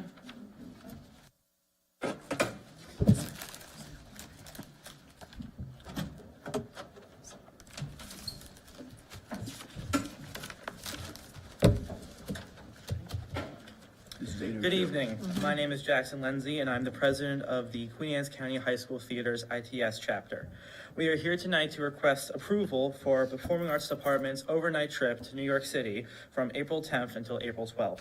We have 27 students planning on going, and we are planning on staying at the Fairfield Inn, which is located in Times Square, New York, and is within walking distance to the theaters and workshops we will be visiting and participating in. All of our members who are planning on going are all excited to go and have this opportunity to meet with leaders in the musical theater business and have different opportunities to meet people at the top of the craft we love so much. Hello, my name is Sam Holdgrave. I am the vice president of our ITS chapter. And throughout the trip, there are multiple different opportunities to meet and work with actors and theater professionals who are actively working at the upper echelon of their respective fields that will allow students to look into futures and helping them better visualize how to pursue them. Hi, I'm Megan Hastings. I'm an ITS member. We are excited to not only be able to see Broadway shows, but we will also be able to have workshops and one-on-one training time with industry professionals and tours of historic moments in New York City history. Hi, I'm Emmy Dumont. I'm the ITS treasurer, and not only will we be utilizing the buddy system at all times, but we will also have a chaperone with us at all times and in each hotel room, as well as a provided individual from EFF Tours to accompany us every location we go in the city. Students have had multiple fundraising opportunities over the last half year. We participated in a Charleston Wrap fundraiser as well as a Butter Braids fundraiser prior to winter break, and the students that participated in the fall play also had a basket fundraiser as well. We are super excited about this incredible opportunity and are looking towards the trip with excitement. Thank you for your time and consideration. Any show in particular y'all looking forward to seeing? We have to vote. But it's up to Miss Murphy and Miss Tyler and Mr. Whitehair to decide. Well, what did you want to see most? Oh, and you vote for Sam? Hadestown. Okay. All right. I want Sweeney Todd. Sweeney Todd. Sounds exciting. Any questions or comments? I think it's great. I'm glad you said buddy system. Thank you. Yes. And safety, because, you know, New York is a great place to be, a great place to see, great opportunity, but the Stick world's together. tough out there. And That's right. Be with somebody all the time and keep all your eyes 360. There you go. Yes, all right. Make Any a other- motion, we approve. Second. All in favor? Aye. Aye. Have a Give good it a time. go. Can't wait to Good hear. safe time. Enjoy. Now we go back to 607. Yes, Yes. ma'am. Okay, we're hearing about iReady Math and ELA updates, Ms. Passon and Ms. Smith. Like if that'd been that easy, I'd have been asked to move up, right, to 202 or something. Good experience to listen to a little bit. Yes, uh-huh. You also believe in the buddy system? There you go. There you go. Data? I'd be Have a rougher here wonderful than in New trip. York, huh? It's always provided great success between that buddy system. Yes. Good evening, Ms. Bennett, Dr. Salins, board members, and executive team. I'm Amy Smith, Supervisor of Curriculum Instruction for K-12 Mathematics and Gifted and Talented. Today I have my mathematics hat on. Good evening, I'm Bridget Passon, ELA Supervisor for grades 3 through 12. My hat tonight, also the Title IIA Grant Manager and Instructional Coach Coordinator. So tonight we just wanted to take an opportunity to kind of revisit some of our data for our students' progress so far this year. In the fall, you know, I came and talked to you a little bit about our math startup and where we were with our MCAP and the fall diagnostics, as well as kind of where we finished with our diagnostics. And now we wanted to give an opportunity for us to share our progress currently for both math and ELA. The nice thing is that we do have the iReady diagnostics, and so that makes it a consistent data point that we can actually refer and analyze and see progress with our students and be able to talk to you about it. So our first initial diagnostic is given in September. And what we did find is that we entered the school year, while it looks like when we show you those data, you'll see a lot of red and that kind of a thing, and that's a normal progress as kids are coming back from their summer stay, and there's always a little summer dip. What we did notice is when we started looking at some of the cohorts is that students came back in a much better starting place than when they had started the prior year. So they're holding a lot of their content knowledge. We just have hit our mid-year diagnostic in January. We still have a few students that are completing it because the window is open until for another week and a half for any students that may need some extended time or have had some absences or because of weather that's kind of set things off. And so the information that we're going to share with you is the data that we have currently for the students that have both completed fall and winter. So I'm starting off with elementary mathematics. You're going to see similar graphs as we look through the 3 levels, both elementary, middle, in ELA and in math. So, and we're going to talk a little bit about some of the progress reports that we can see from there. So as you can see with elementary mathematics, we've seen quite a significant gain just in our first fall diagnostics to winter diagnostics. We've had some significant growth and moves there. And what I do want to call attention to is that from the fall to the winter, we have seen 22% of our students moving into that on grade level, being ready to absorb the content that at the grade level that they're at, and moving forward to be really ready to excel and move forward. And what that translates to is that's 344 students we have moved from red and yellow bands up into the green bands. And that's quite significant just in this halfway point of the year. You'll see that 10% of our 10% of our students have moved out of that red band. And that's a huge factor too. So that now that those students that were 2 or more grade levels below when they initially started, they are now progressing to be closer to their on grade level status. And that's 273 students that we've moved in mathematics. So our elementary teachers are just doing a really dynamic job focusing around their small group instruction, around students' targeted needs, and having that pathway as an added support that's really directed around the students' gaps themselves. We did want to give you an opportunity to have access to see each of the grade levels themselves kind of taken out. And when you look at your primary grades, your K-2, you'll notice a much smaller bands and in some cases no bands of red. Well, remember, those are our foundational years, and that's where we're really getting students ready for that content level where they're going to ultimately be assessed in starting in 3rd grade. And so we have had some real significant moves there within our grades. And I got to call out my 5th grade because 5th grade is actually, our 5th grade results across the state was recognized. I just got an email today about some of the progress we saw in our 5th grade last year.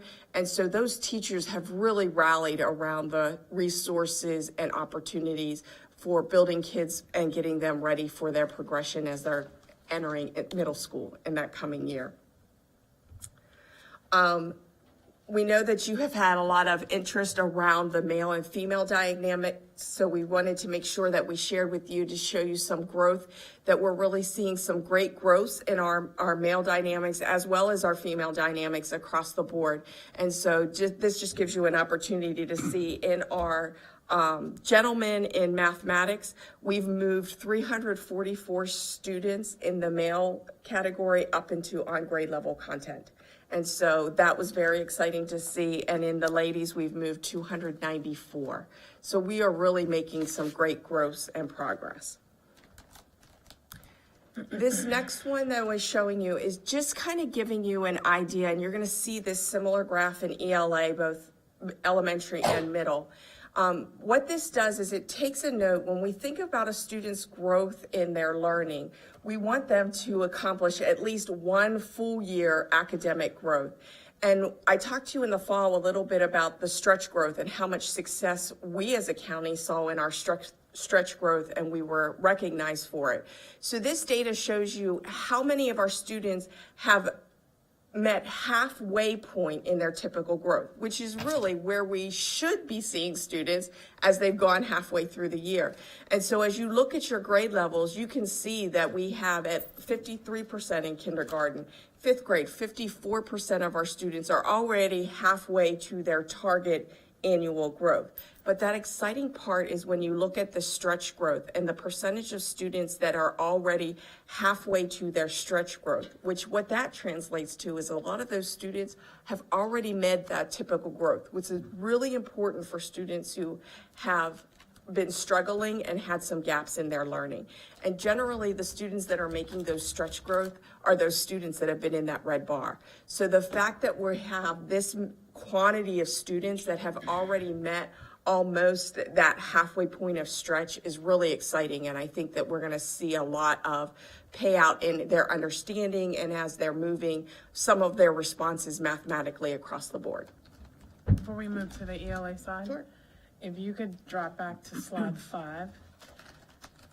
Sure. In grades 3, 4, and 5, we are making a lot of progress in moving into the green bands, but we are also increasing the red bands, which is more than 3 grades behind.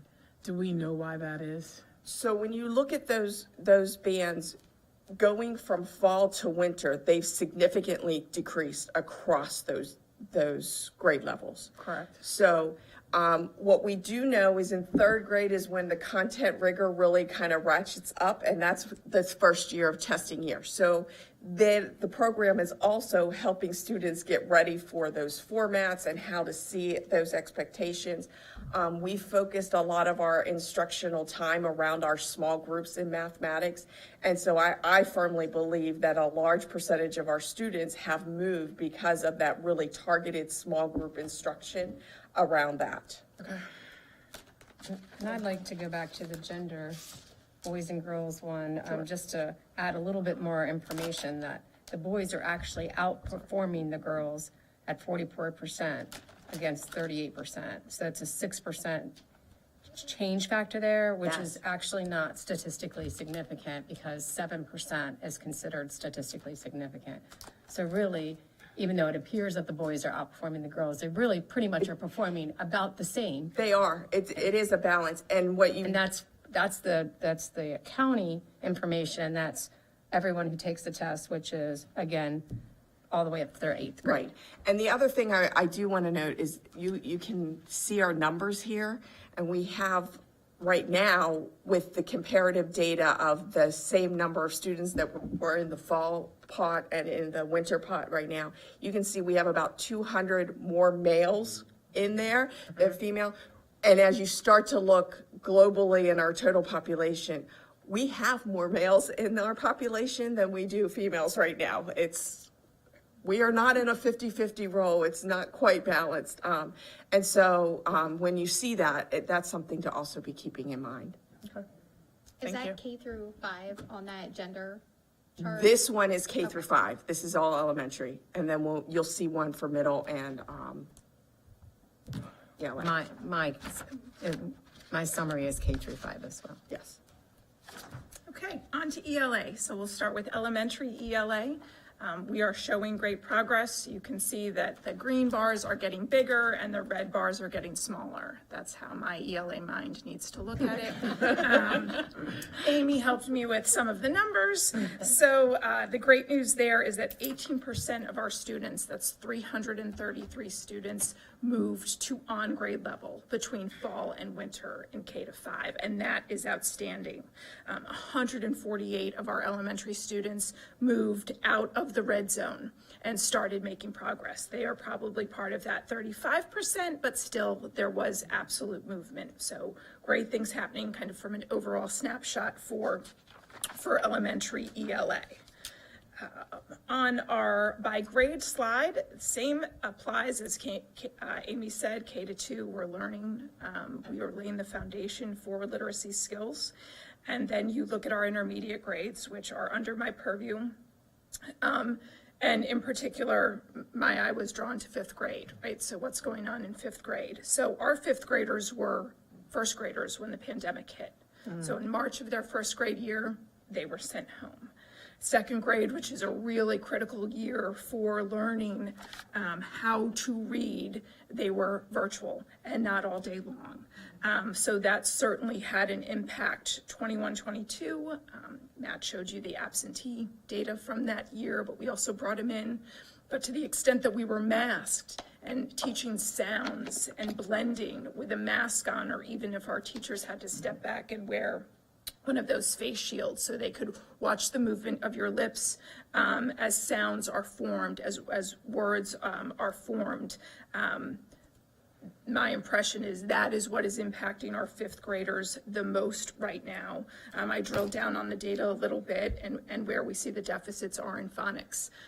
So across the board, we need to be doing work with our work with phonics with our fifth grade students, and our new program that we just implemented this year has those resources. iReady has those resources and can allow for instructional grouping based on, does a student need phonological awareness, which is just learning the letters A, B, B, C. Thank you. Or do they need work with blending the sounds in phonics? So using these resources is also allowable in our small group rotations, and so we're thrilled to have this as an extra resource. But I assumed the question was coming my way anyway, since you asked Amy with fifth grade what was going on.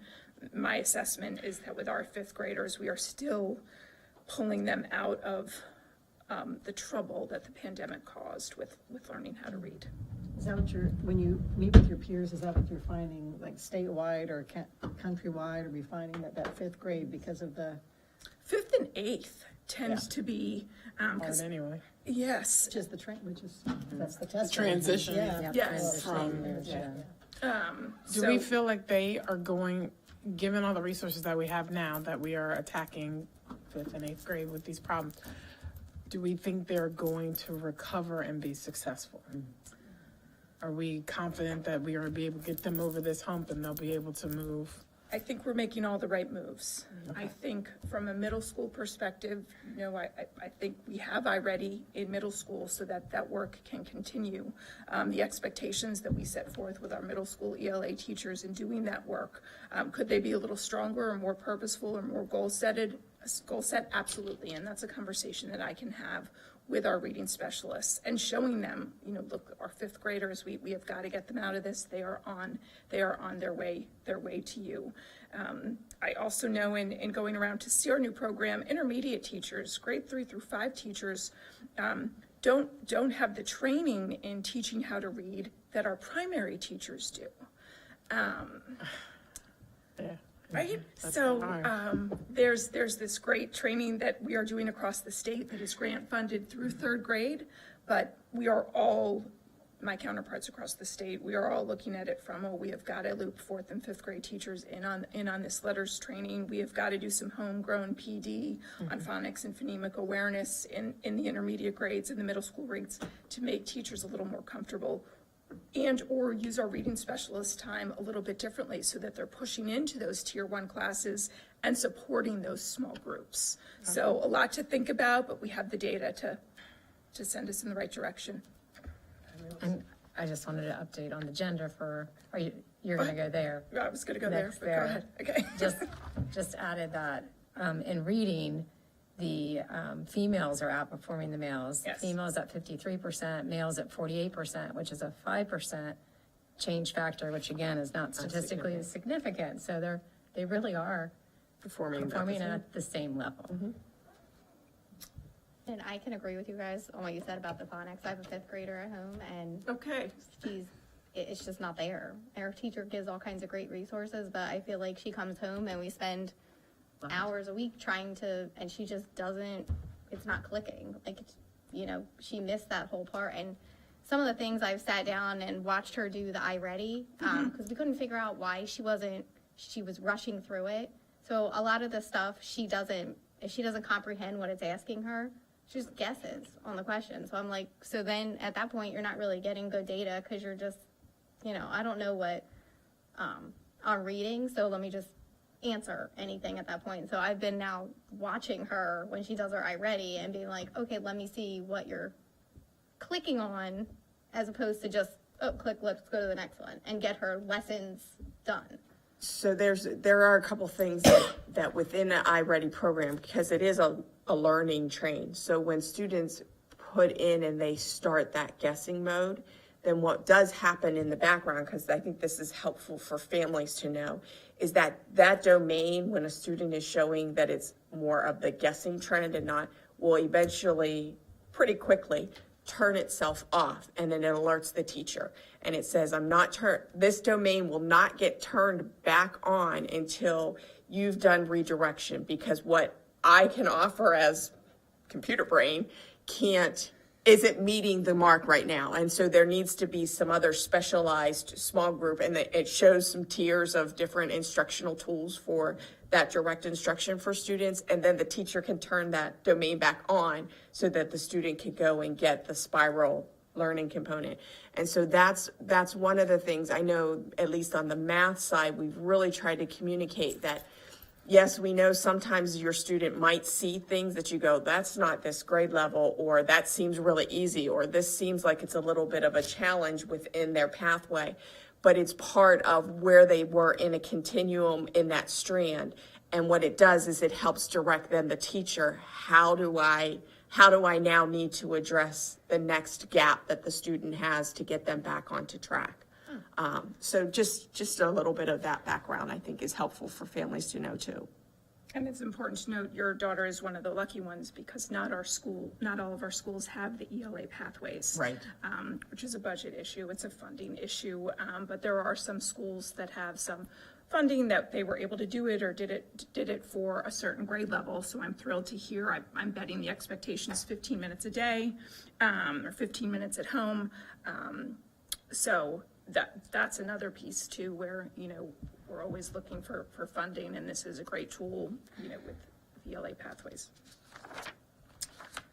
Okay, this chart that has typical and stretch growth. So if you look at fifth grade, now here's some good news. 64% of our fifth graders have met half of their typical growth. That's a really strong statistic that shows that there is progress. On the other side of that, 46% of them have met their stretch growth. That means they've improved by about 9 months. So almost a whole school year.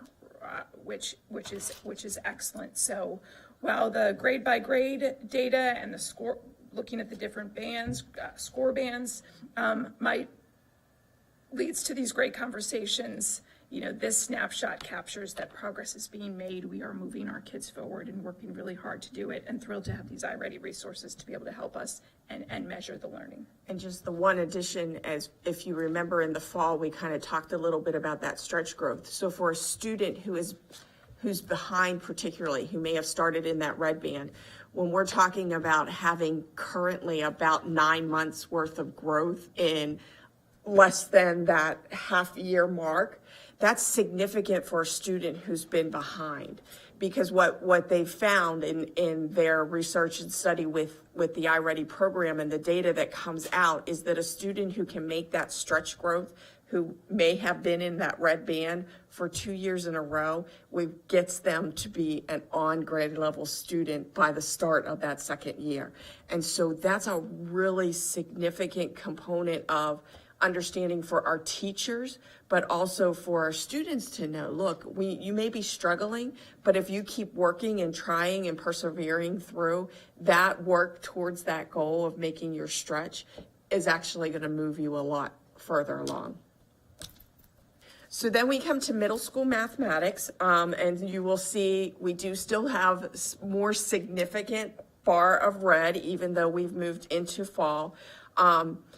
We have really focused in around moving small group learning opportunities for students in the middle school. So students are used to that practice in elementary school, and we are really seeing many of our middle school classes now embracing that component. We've also adopted the iReady pathway for our students who are in math intervention, and so we are seeing great growth with our students that have moved out.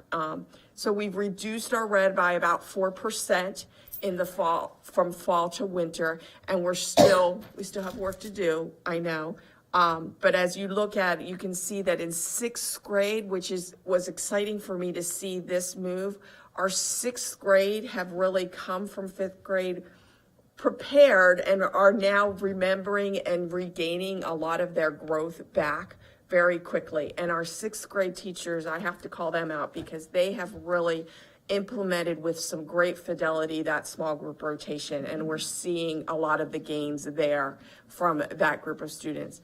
8th grade, remember 8th grade, the students that are in this collection are students that are not in Algebra 1. So these are your struggling most learners currently in 8th grade, and we are seeing students that are making moves, and we are still working on putting in our building thinking classrooms, building more of that mathematics discourse, and really trying to help move them forward in some of those gaps.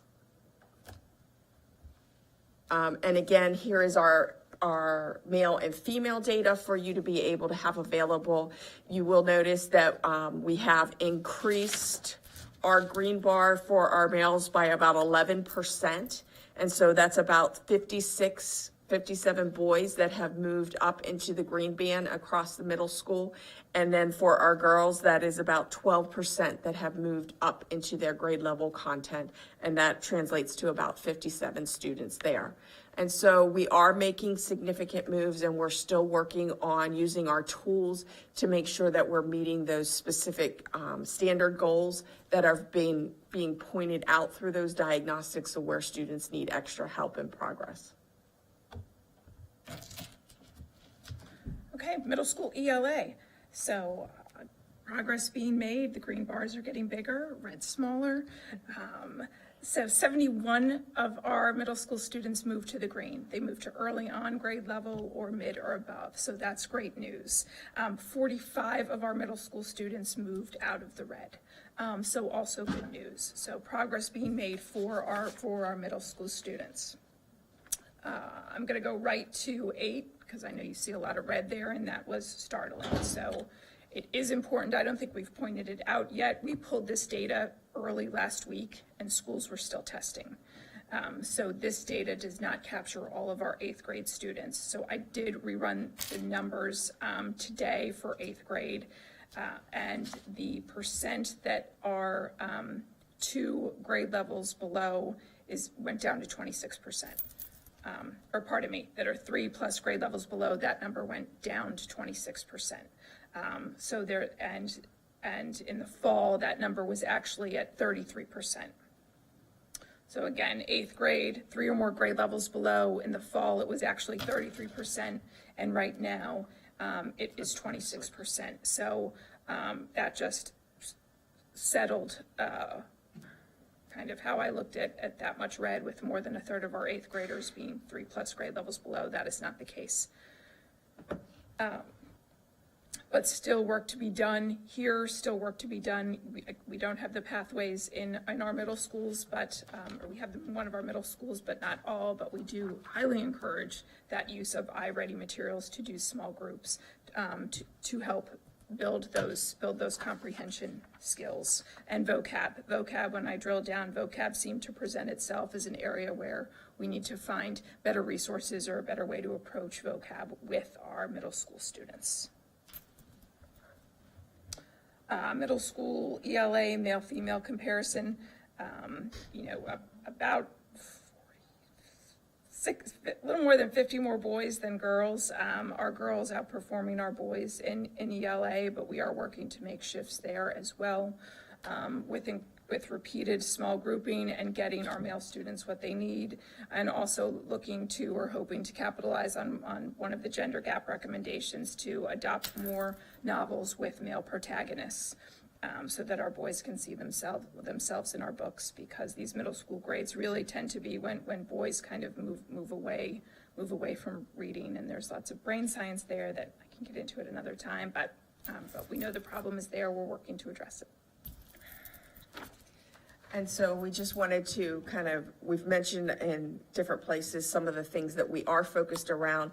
We're continuing to work with our teachers in using those small group opportunities, including in middle school when it's not where it's not typically the practice. And we're starting to move even that into high schools and seeing teachers that are really embracing it there as well to help meet those needs.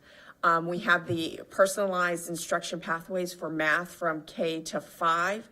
A couple schools have now purchased it for ELA in the elementary, and then for our middle school, it is part of our intervention curriculum itself for the students, so that the students are getting some special targeted instruction around those places that are definite gaps for them. In math, we've really worked and focused around building the thinking classrooms. We will continue that work because that builds more of that modeling and reasoning, which is a key area on assessments for MCAP, as well as just being knowledgeable individuals and being able to think and reason about mathematics outside of the four walls and a textbook. You want to talk about that one? Sure. For program monitoring, Amy and I have partnered along with Jolene Smith, our special education supervisor. In early August, we presented co-teaching professional development to all our special and general educators in grades 6 through 12. And now we're going into each school once in the fall. We went to every secondary school, and we're starting our visits next week for the spring semester to go in and give targeted feedback on how those co-teaching partnerships are working, what instruction is looking like. So that was a really big initiative for the three of us that we are seeing progress with. And those co-teaching models support all students. So we're excited about that initiative. And then we have a brand new reading program, which we are thrilled about. HMH is into reading. We're in its first year of implementation.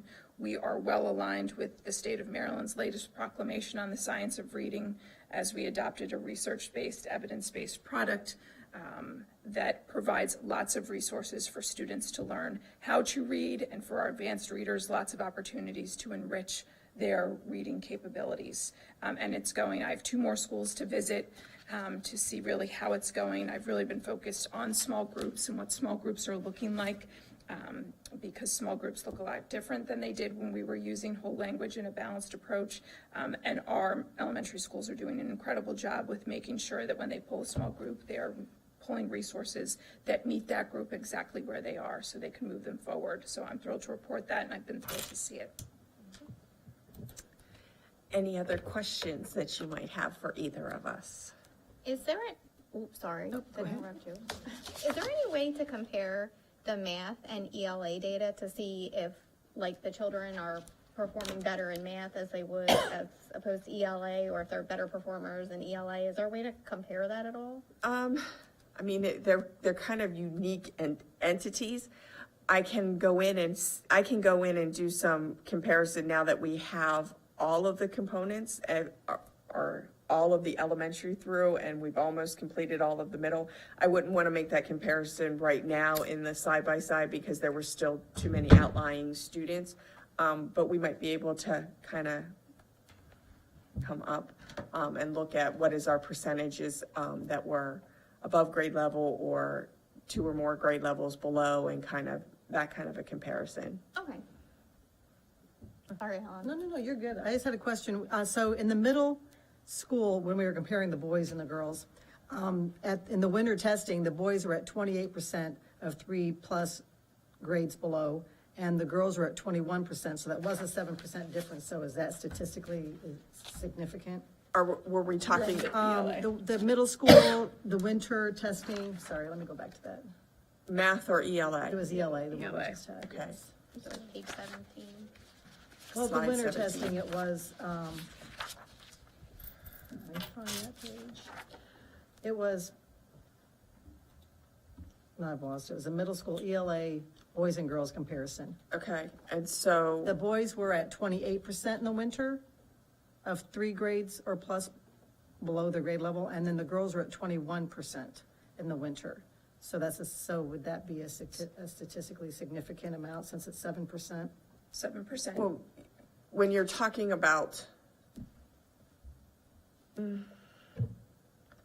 I mean, it's right at the 7% mark. You're Right, at which 20 was what we said was Yeah, I statistically mean, significant. it's like that border of you could potentially call it that, but again, with this percentage and then what Ms. Passon said, since she pulled that data right now, that data itself is a little bit off because of the numbers that were both tested in the fall and in the winter. But we could pull a data report of, as we finish next week and all of the students have gone through middle school. And this is the aggregate, so this is all students. This is all students. Just middle school or just, you know, fifth Well, grade or this whatever. group is just middle school. Right, there. but the numbers that I shared Yeah. were for countywide. Right. K through 8. Oh. A lot of information. Thank you so much. Sure. Sarah. Thank you. Thank you, ladies. Thank you. Thank you so much, ladies. Very helpful. Oh, Dr. Kibler with an enrollment update. Looks like good news, right? Evening, President Bennett, Dr. Salins, board members and executive team. I'm Dr. Kibler, Director of Accountability and Implementation, and interim CFO. Be switching hats off and on multiple times. I took the IT hat off there. Let me put it back on for a second.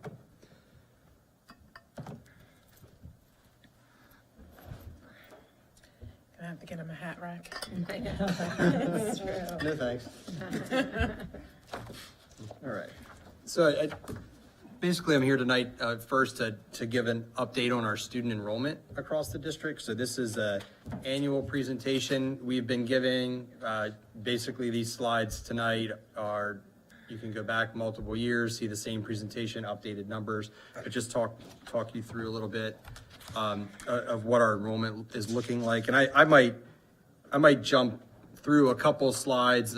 You and the public can kind of dive into ones that interest you the most. But here, this one is just all schools, all grade levels, what the enrollment looks like. I would prefer for this presentation to talk through the graphs a little bit, because I think that's the easiest to kind of look at and understand instead of the big chart of all the individual numbers. So this is our fall enrollment. And if you remember, Maryland State Department of Education has us calculate our enrollment as of the September 30th count. You'll hear that all the time. What's your September 30th account? That is our official census date. Anytime you ever would ask me, what's our student population at any school, any grade, I'm always going to go back to that September 30th number. So everything you see in here is based on that September 30th number. So you'll see over the past 5 years, we did have the decline in enrollment that kind of matched what Mr. Evans was talking about earlier tonight with the chronic absenteeism. He kind of alluded to that with the COVID year, going from 1920 to 2021. Staying a little bit steady, but you will see that this year we are up a little bit in enrollment. Reason we have this separated, the blue bar represents grades K through 12, and the green piece represents the pre-K students. The reason I broke that out there is just because of the way funding works from the state. So when we get into the budget portion of my evening, you have a little context there. So really, the only reason we're up this year is because of pre-K. Well, we're up 62 students for K to 12. Yeah. And then we're up, 49 and 4, so Okay, you combined 53 them together. students in Okay. pre-K. So overall, we're up around that 110, 115 student mark in the district. And so I will say, when you're looking at that pre-K number there right now, the 349, that's what we would call a head count. So we actually have 349 pre-K students in our buildings. We currently right now have 5 schools with the full day pre-K program. So we have 240 full day pre-K seats out of that 349. The rest of the students would represent still Centerville Elementary School, which will bring online next year. So that the full day really affects the funding again when we talk later. So we're at 240 full day seats right now. With your leadership and approval, we've increased that in 2 years from 100 seats. And next year, we'll add an additional 80. So I'm really excited about that. Later in this year, we're going to give you an update on the kindergarten readiness assessment. And I think you'll see where the decisions that this board has made with the pre-K plan, where that's really paid off. So there's a teaser. This is the fall enrollment, the FTE count, so where before it was a head count, actual bodies, now we're talking the full-time equivalent, so a student enrolled in our programs full-time. Basically, the blue bar stays the same as the slide before, and you can see it basically mirrors the same enrollment.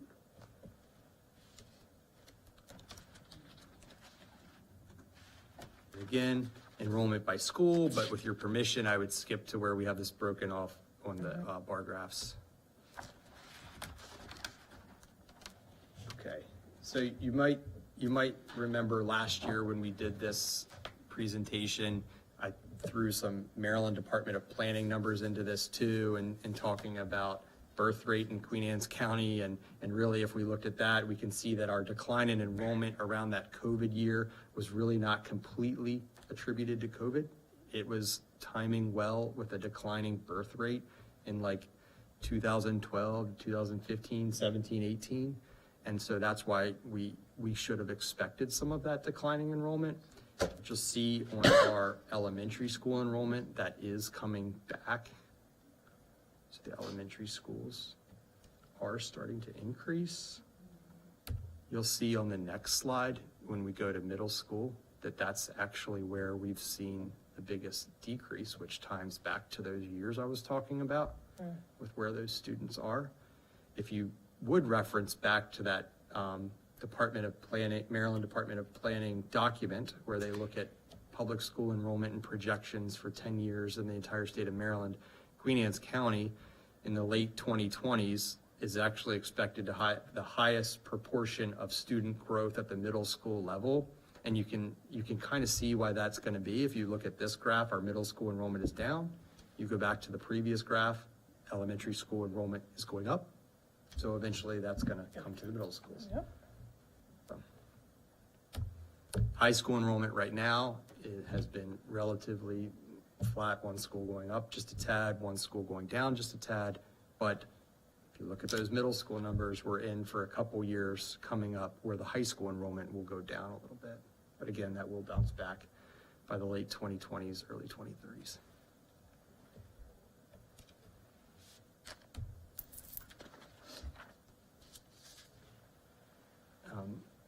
The ethnicity of our student enrollment,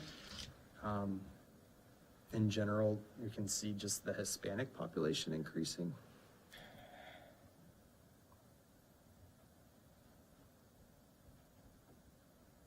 What we've also included in this data is not monitored by my office. This is through Mr. Evans and the Student Services Office, but just so you all know the home instruction data by year, you can see the homeschool student population in the district. So we have a number of students that are monitored by Queen Anne's County Public Schools and then the umbrella organization through MSDE. And that had, I guess I sort of breezed over it, but those numbers came down a little bit since they spiked in COVID. So students returning back to school. And then the data by year at the different grade levels you'd like to see, but that would be timed with the birth rate numbers too, partly why they would decline. So I'm happy to take any questions. I just wanted to share one more comment that our blended virtual program option will conclude at the end of this school year based on the legislation and the requirements and expectations there.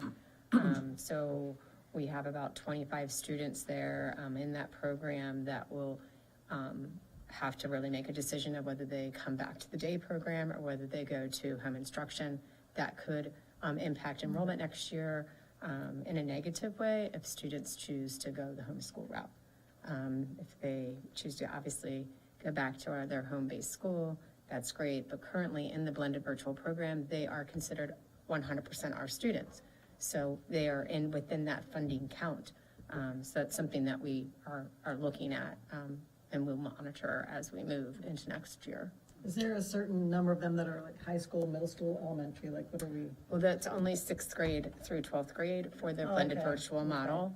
And I believe most of them are still high school. I would have to go back and check, but Is it more It's balanced? kind of a half and half. At one point it was. I mean, maybe it's slightly more lean towards the high school. I haven't looked at it recently. I could get you those numbers. Oh, no, I was just curious to see, like, a lot of them, it seems like we sometimes gain high school students. Yes, at So, that level, yeah, because they're, you know, that degree Mhm. option and getting the credits. Sports. Yes, sports too, Sports, yeah. too.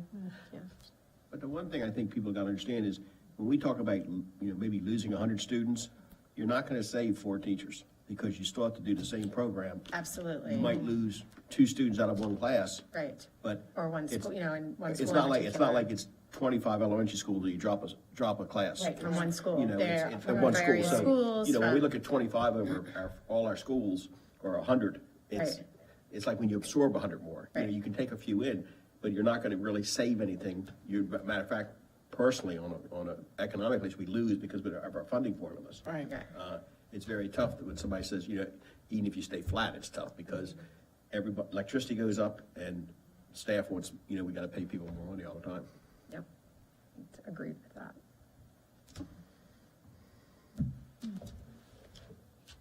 Any other comments? No. Thank you, Dr. Kibler. He's gonna be up I there for a know, while. but for the enrollment, now we. I now would we be happy to I'm waiting for walk to put back another and hat come on, back yes. if you like. Yeah. You need to get your steps in? I do. I was gonna just bring everything and set up camp. All right. So the next thing was just the monthly expenditure status report. And so those are posted, and I'm happy to take questions if anybody has them. I always I take think- pity on them, I'm not, I know, it's harsh. The other thing we know is maintenance. That's an ongoing thing that we gotta keep an eye on. I think over the last couple of years, probably has kept as close eye on it as we needed to, or things have happened. It costs to maintain buildings. And we're like Walmart. We're open almost 24/7. That's A right. lot of use. It's not like a screen door at your house. Correct. Yeah. I mean, people are using it all the time. Yeah.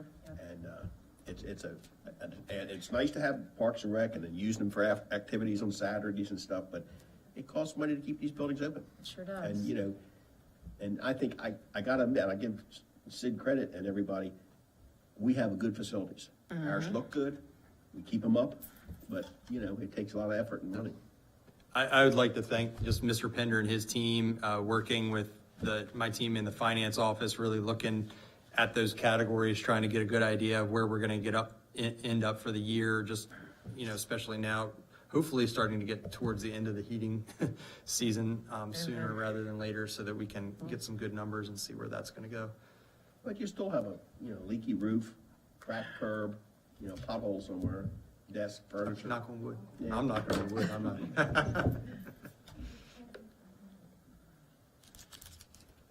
Thank you. Sure. Are ready to move on? Yes. Move I on, was sitting move over there on. quiet.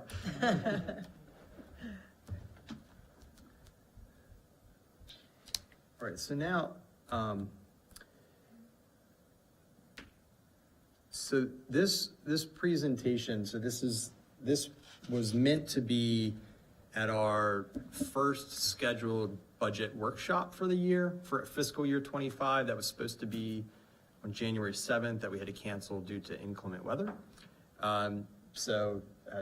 In general, it's the same presentation. It is updated a little bit because back when we were gonna do it in January, we had no updated projected numbers from the state. And we do have that now, so we were able to change it a little bit. So we just wanna walk you through where we're at right now as we start planning for fiscal year 25. And again, this focus really tonight is on the operating budget. So this first slide, just a budget breakdown, Dr. Salins and I thought it would be interesting just to share for fiscal year 24. This one does include capital, and then we'll kind of drop capital for the rest of the talk. But just to kind of look at total revenues that we have coming in when you're looking at grants and everything. The grants would be the restricted, and then the unrestricted is basically the state and local money coming. What you'll notice with the green, so that operating unrestricted, the $111 million, 89% of the total budget. The solid green represents just salaries. Let that sink in a little bit. Yeah. Wow. That's better. I mean, that's, people, what costs money. That's right. You know, when we talk about what way we can trim things and make things more efficient, get rid of people. I mean, we're not going to.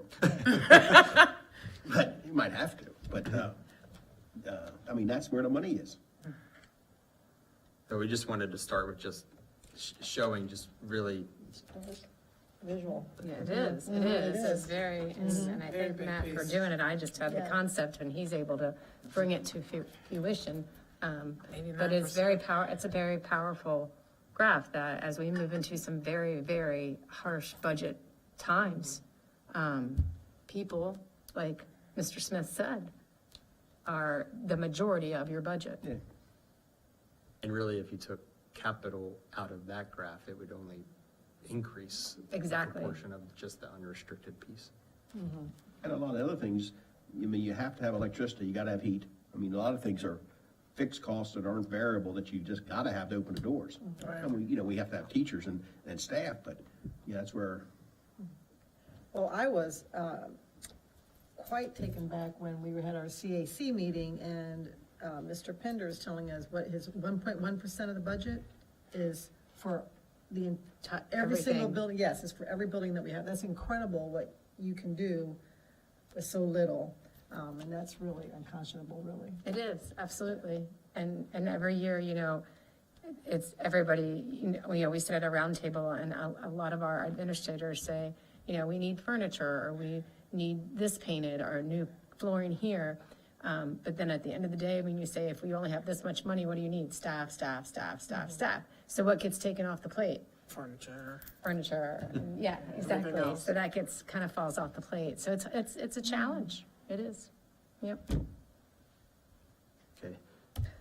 So next with this, really wanted to focus tonight just on the fiscal year 25 revenue and what we're talking about.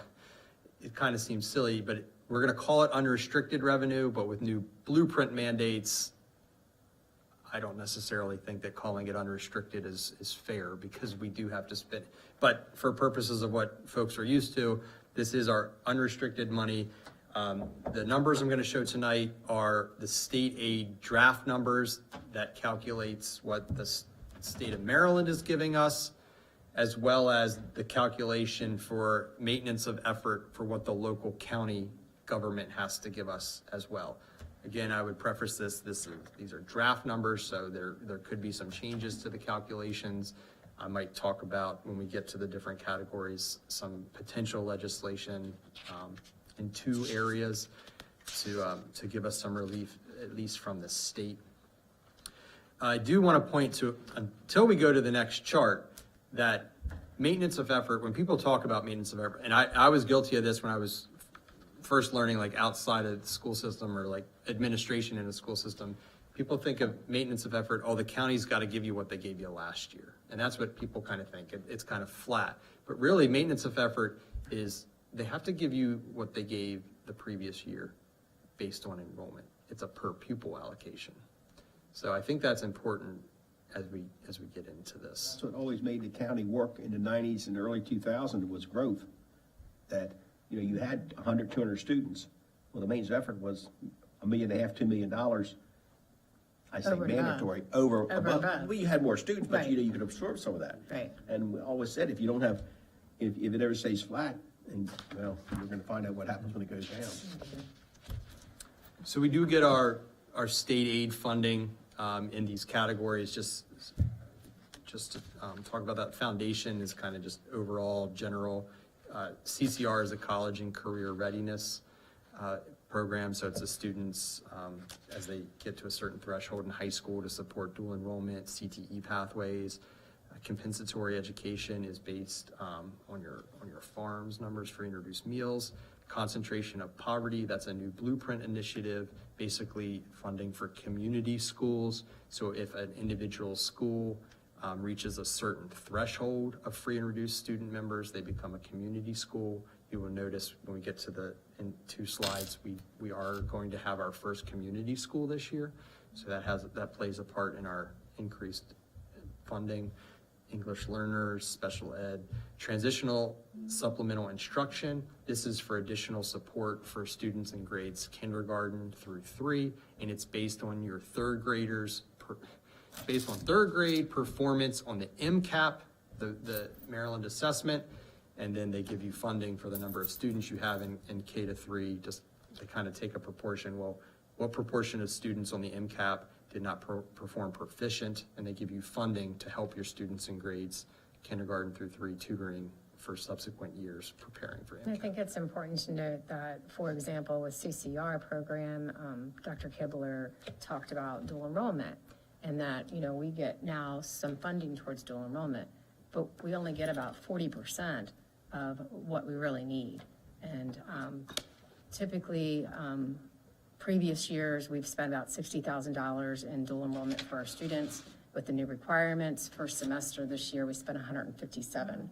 I doubled the budget last year knowing that it would increase, but I could never predict what true impact that has on our budget. And again, for the monies that come through that CCR, only cover like 40% of that. So 60% falls right directly to our operational budget that we have no control over whatsoever. That's pretty significant.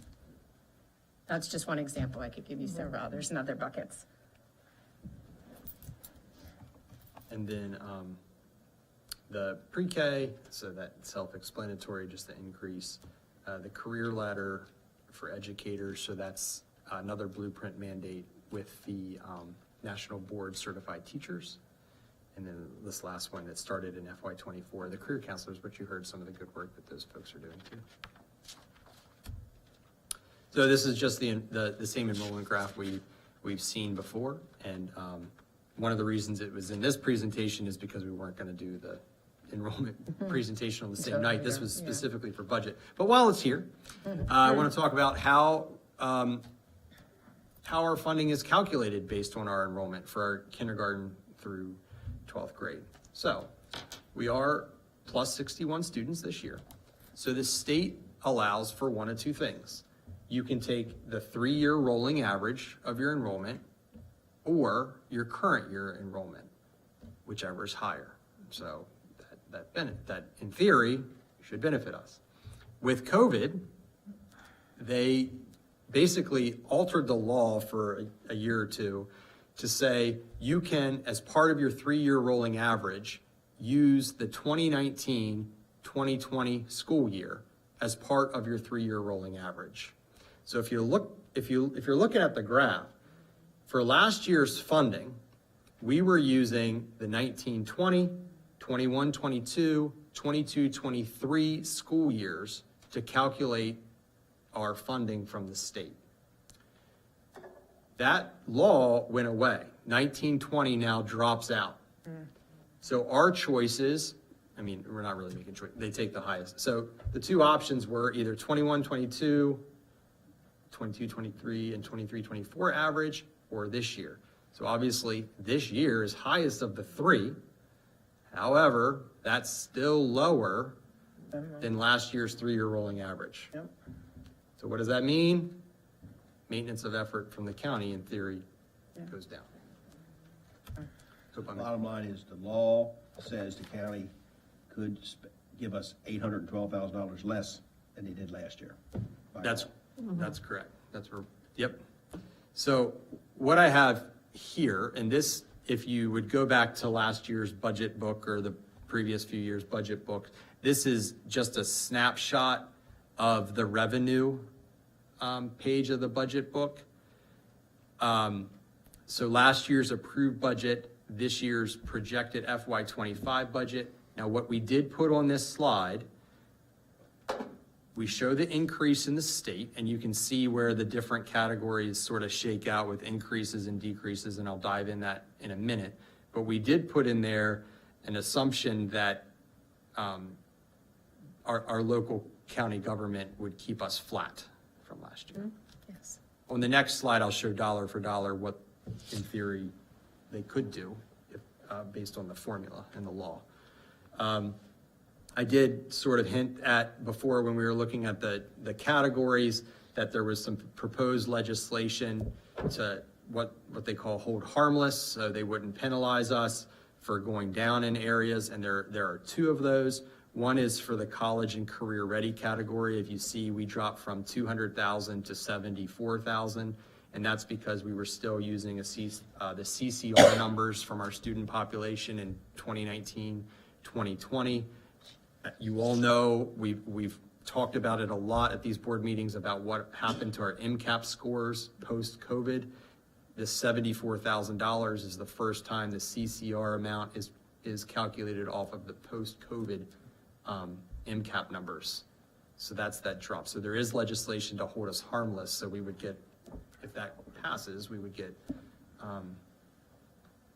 increase there, which would be great, as well as the other place that dropped is in the TSI, the Transitional Supplemental Instruction. And again, that's the support for the kindergarten through third grade.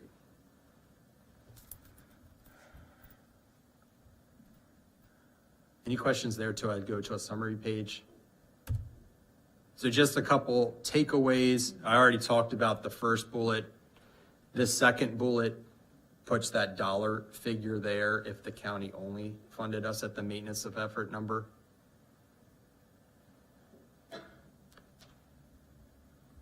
And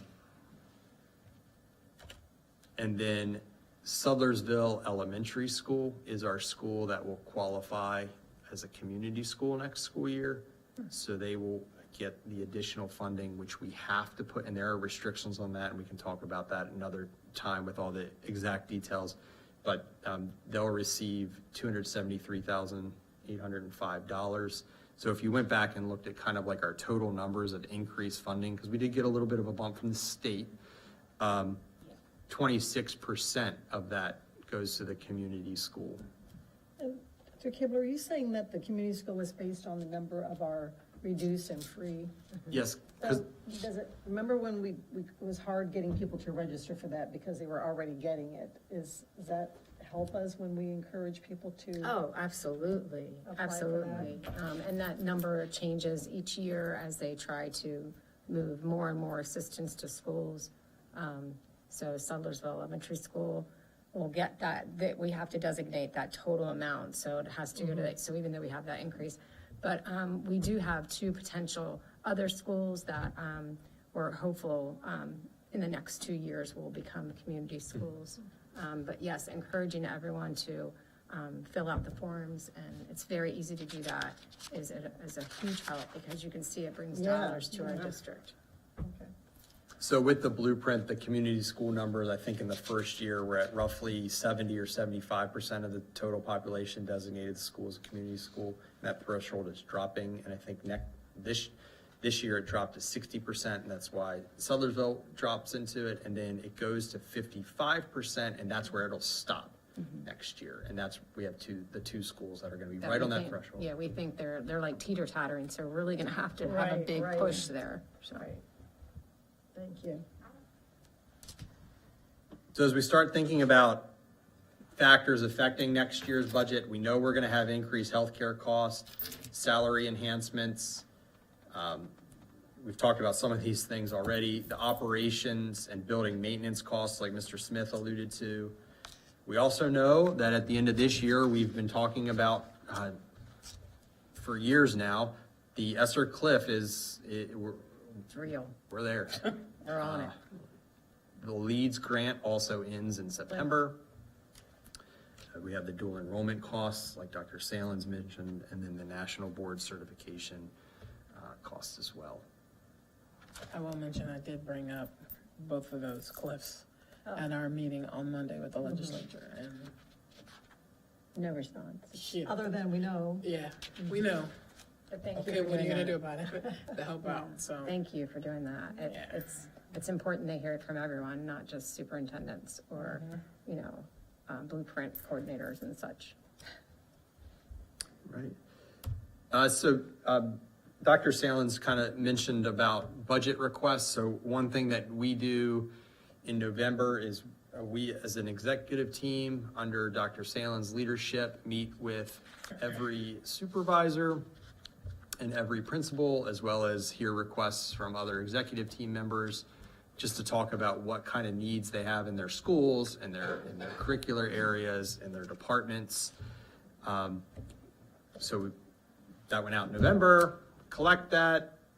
Folks come in December. We have individual one-on-one meetings with everyone. Over 250 requests came in.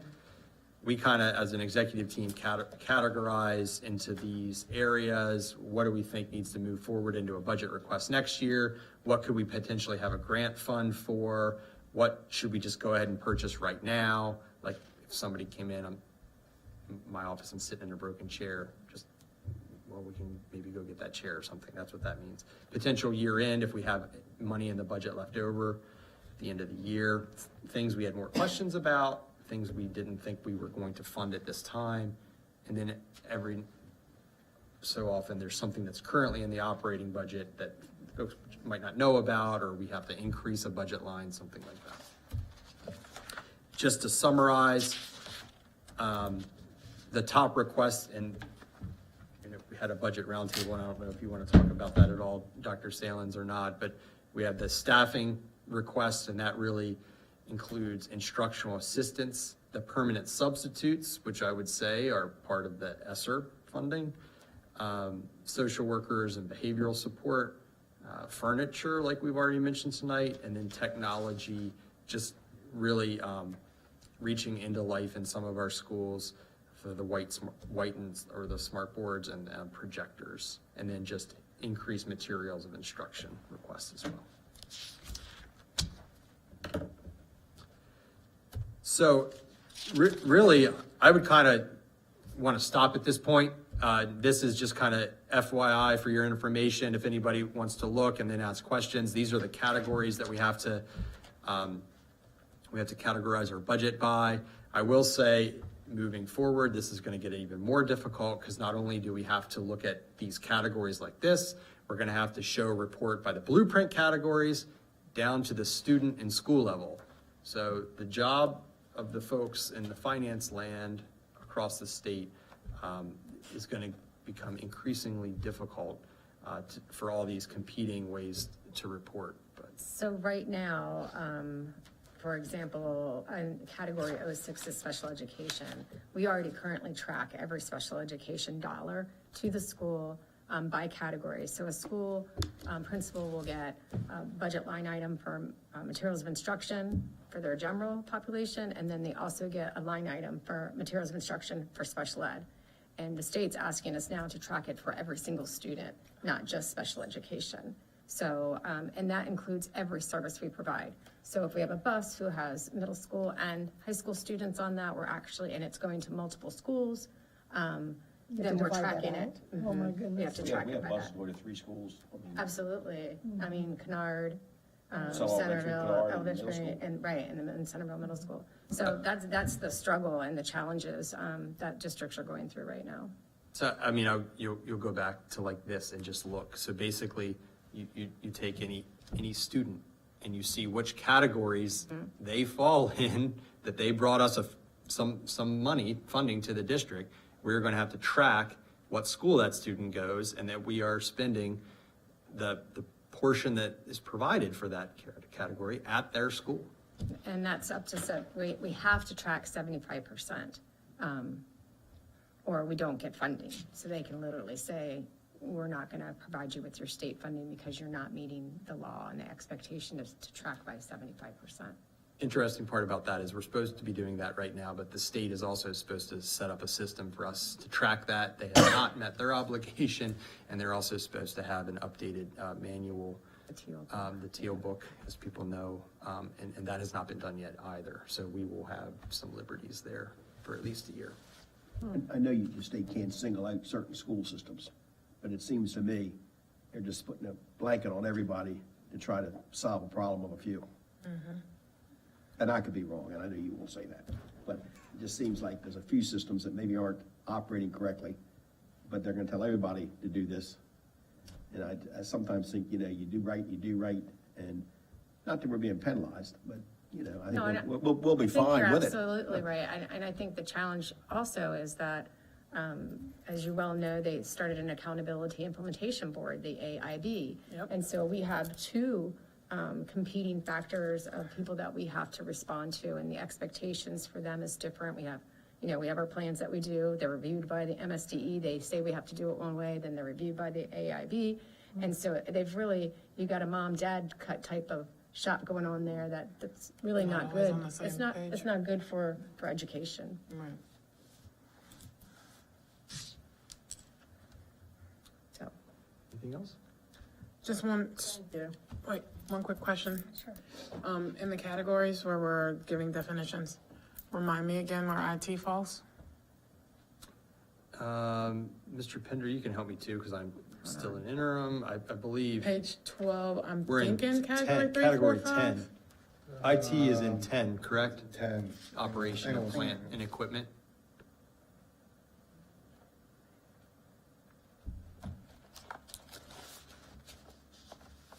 Really? That doesn't seem like the, There is the potential that certain IT expenditures would go into other instructional costs or the instructional textbooks and supplies. But when you're talking servers, laptops, all of those things are in 10.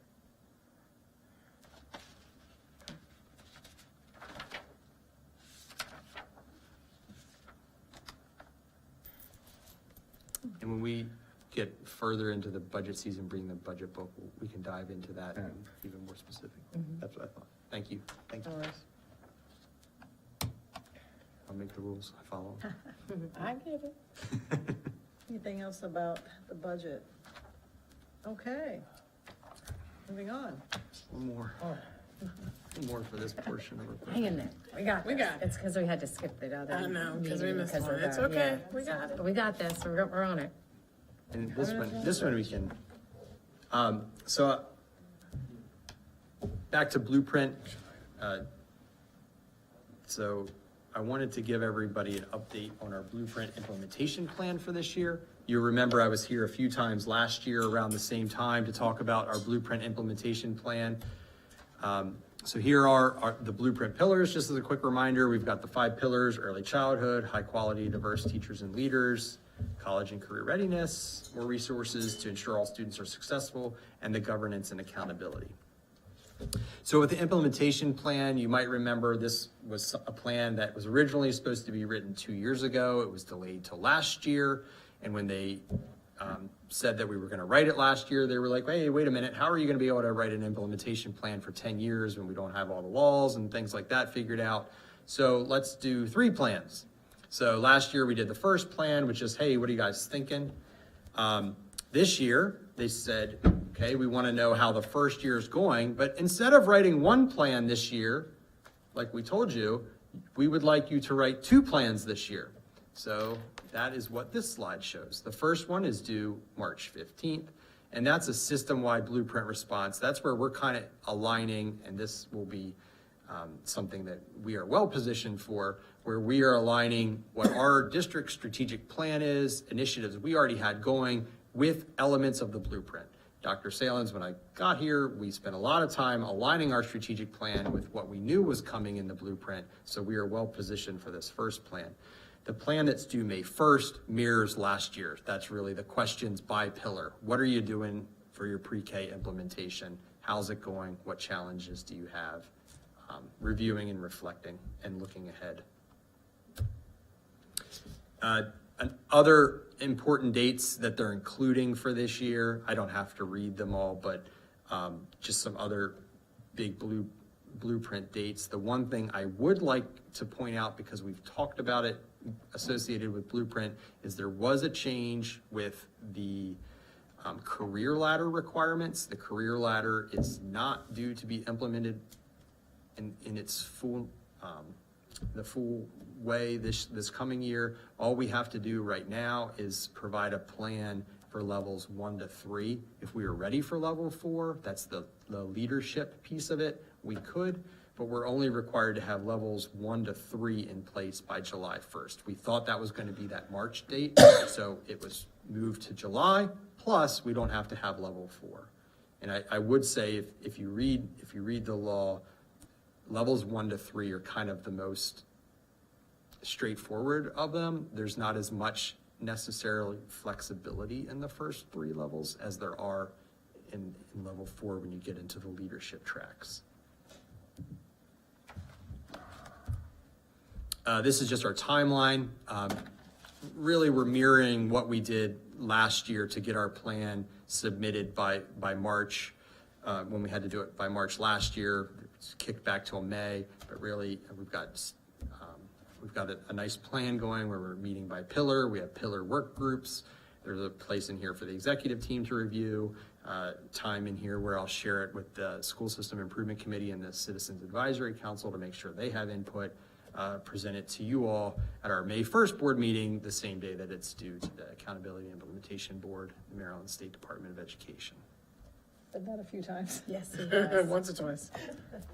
I just have I'm interested to hear, are you gonna be able to read everyone's first report due in March? I mean, to say, how's it going for the first year? Because that sounds like that would be an opportunity to let the state know in real terms of how it's going, what the challenge, how challenging it's been. I'm doing Sure. every single county. I mean, are you going to be able to? So all of this is public on the AIB's, the Accountability and Implementation Board's website. I will say that last year through the review process, everybody had our plans kicked back for certain areas. So we actually took advantage of the plans being posted at that time, because in areas where they're like, hey, can you strengthen this response here? We were able to go, okay, well, what did they do over in this district? And we work together closely with the other Eastern Shore counties, so we're all kind of aligned too. So we have a good team going. But to answer your question, yes, we can see what's going on with the state.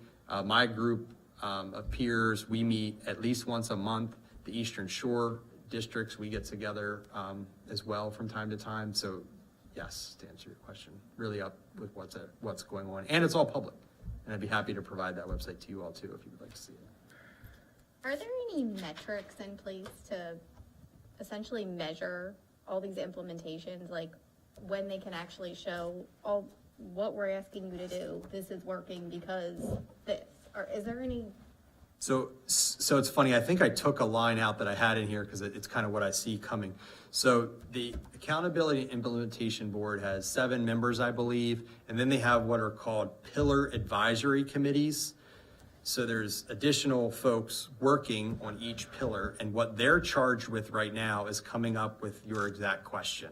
So how can we measure progress in each of these pillars? That work is ongoing. Every now and then we get a little taste and we can see what's going on, because that's all public information yet, but there hasn't been anything sort of set in stone yet for how we're gonna do this. Part of me as a blueprint coordinator is like, okay, I wrote the plan. We collectively as a district wrote the plan last year. We're writing the plan again this year. Then we have to in 4 years. It doesn't mean it's hands off, because all of those accountability measures are coming, either annual, biannual. I don't know how often they'll ask us, but it is coming. I feel like some of them, we know we're ready to go on it. Pre-K, we've got great things to say there. The CCR, what we're doing with dual enrollment, the opportunities our students have, some of the work that, and the more resources for students to be successful in our offices, I'm excited. I think we'll be ready for it. It is going to be a burden to do the extra reports. Our staff already feels burdened by the number of reports we have to do, but it's coming, to answer your question. Yeah. Thanks, Dr. Kimball. Yes, thank you. Are there any other questions, comments? Okay. Thank you. All right, hang in there, we have one Yes, more. Dr. Sprinkle. Oh, what you mean, one more? Then we got actions, and then we got actions, but actions usually go pretty fast, typically. We can make those go fast. Good evening, President Bennett. Like to say that. Dr. Salins, board members and executive team members. For the record, I am Dr. Marcia Sprinkle, the Assistant Superintendent. So it gives me great pleasure to come before you tonight because we were tasked to take a look at some recommendations regarding our gender gap. I would start by saying that I had the perfect cue set because I had Ms. Smith as well as Ms. Passon come in and share some wonderful data about the gender gap, and we're closing and we're making strides to close that gap. So I'm excited about that. So thank you so much, Ms. Smith and also Ms. Passon. So, as I said, we were tasked with coming up with some recommendations. I had the lovely opportunity to work closely with the curriculum and instruction team, as well as the CAC and SSIC. So I'm going to start with the first recommendation. The first recommendation is to go ahead and countywide implement the multi-tier systems of support. It is going to be a process because we actually had each of our school teams to do a self-assessment, and that self-assessment actually was developed by the American Institutes for Research. So all of our student service teams at all of our schools came together to complete that self-assessment. We were able to collect data from that self-assessment to determine the domains that would be needed.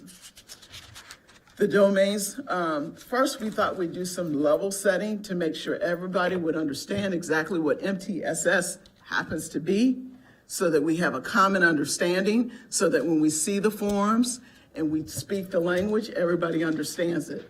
There are 4 different domains that need to be addressed. The first domain happens to be monitoring tools. That's something that needs to be addressed. A monitoring process, okay? Cultural and linguistic responsiveness, and communication with and involvement of parents and families. Those are the domains that we need to focus in on, and we will tailor the professional learning to support those 4 domains. That's what will happen. So that will be the next step. It's not that we don't have MTSS in our district, but we need to strengthen it. That's what needs to happen.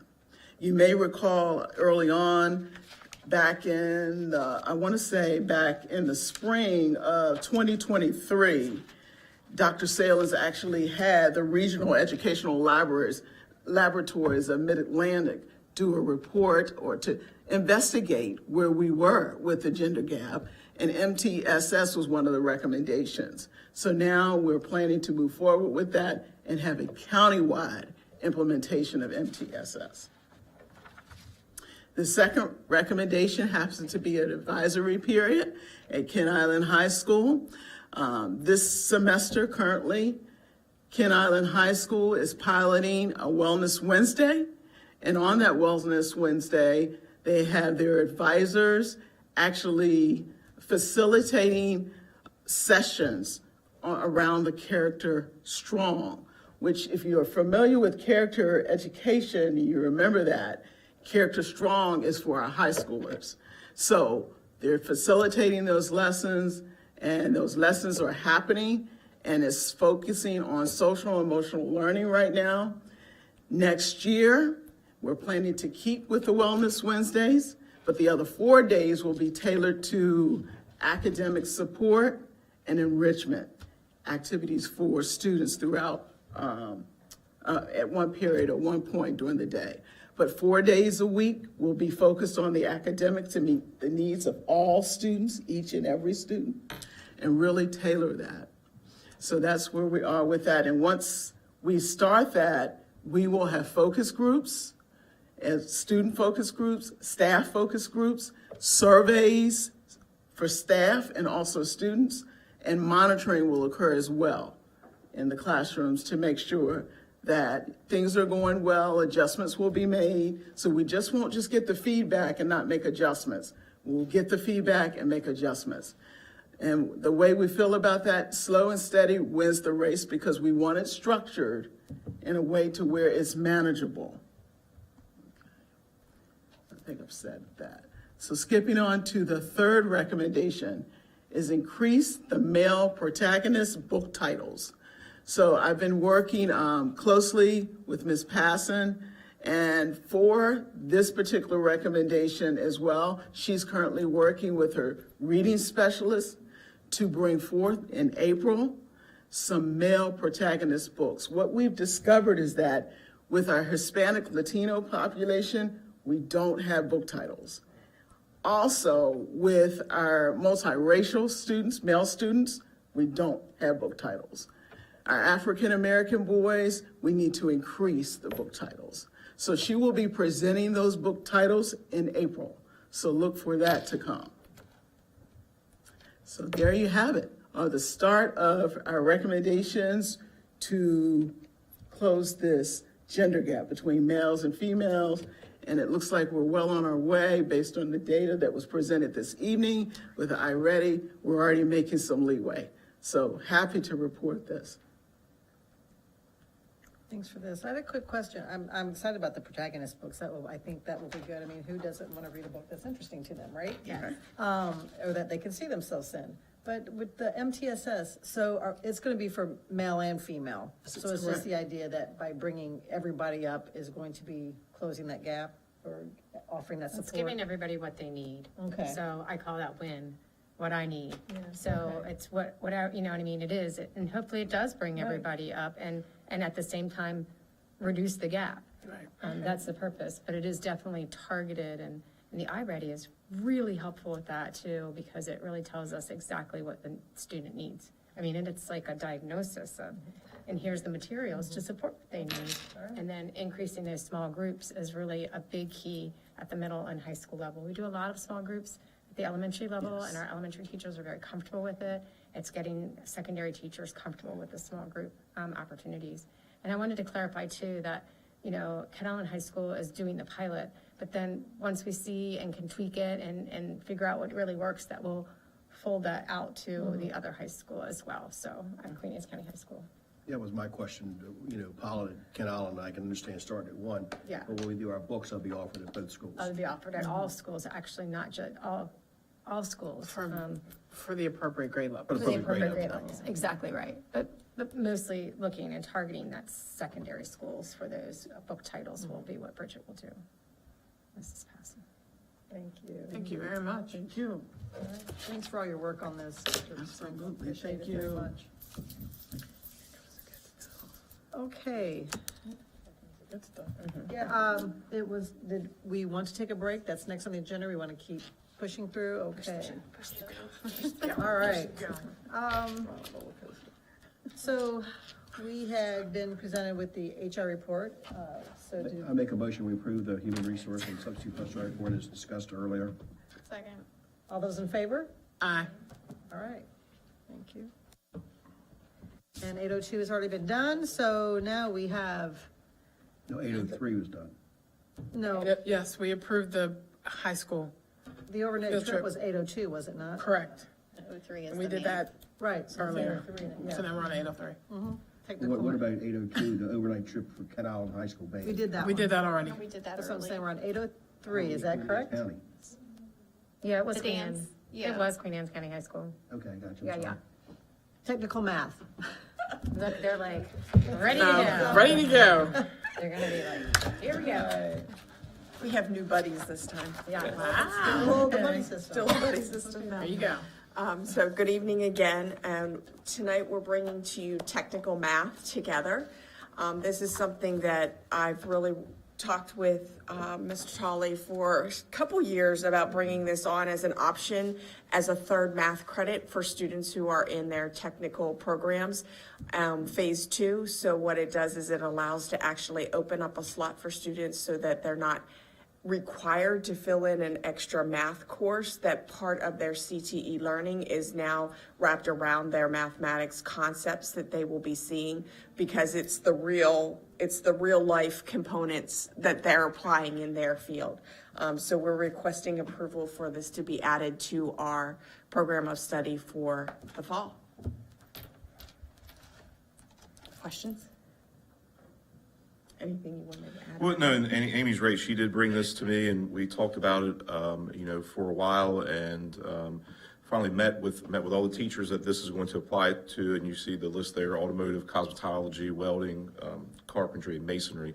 And so it's basically just capturing the math that they already do in these programs and giving the students a credit for it. So it's only going to be the students that are in these programs that will get this technical math credit. So you can't enroll in technical math. You have to be enrolled in these courses in order to get it. And it's just, like I said, it's just quantifying what the teachers are already doing and giving the students credit for it. So, Teacher knows that. yeah, so it's a great idea, and I'm glad that Amy brought it to my attention. And like I said, I sat down with the administration and the teachers to bring this to them, got their buy-in first. They are all for it, and so we're excited. It is a great opportunity for Yeah, students. there's a lot of math in some of those programs. Absolutely. Besides measure, or. And not it measure. it allows the opportunity to have the joy areas of where they're like and they're passionate about, and now getting credit also for it in the math. And there's several counties across the state that have been doing this, so it's, we're not going in cold and blind in that sense. It just gives us the opportunity, particularly since students have to have that 4 years of math in their docket now for graduation. President Bennett, I recommend that the Queen Anne's County Board of Ed approve the technical math course for the 2024-2025 high school program of study with no fiscal impact. Second. All those in favor? Aye. Thank you so much. Thank you. Thank you all. Have a great evening. You too. So we are ready for Ms. Hickey. She was very patient. Oh, Mr. Pender. I guess she Mr. wasn't so very patient. patient. All right. However, Mr. Pender was. Yes, he was, yes, absolutely. I thought it was a Dr. Kibler show there for a while, but I was. Good evening, President Bennett, board members, Dr. Salins, executive team. For the record, I'm Sid Pender, Chief Operating Officer. I am here before you tonight to seek approval of Policy 240, which is the child nutrition programs. We have had that out for several reads. There have been no public comments to any of the information that was provided. Basically, this will replace the policy we had in 1993 and align us with the Healthy, Hungry, Free Kids Act. Any questions? President Bennett, I recommend that Queen Anne's County Board of Education approve Policy 240, subject to final edits for format and style. Second. All those in favor? Aye. Thank you. Thank you. Okay, Dr. Kibler. Come on down.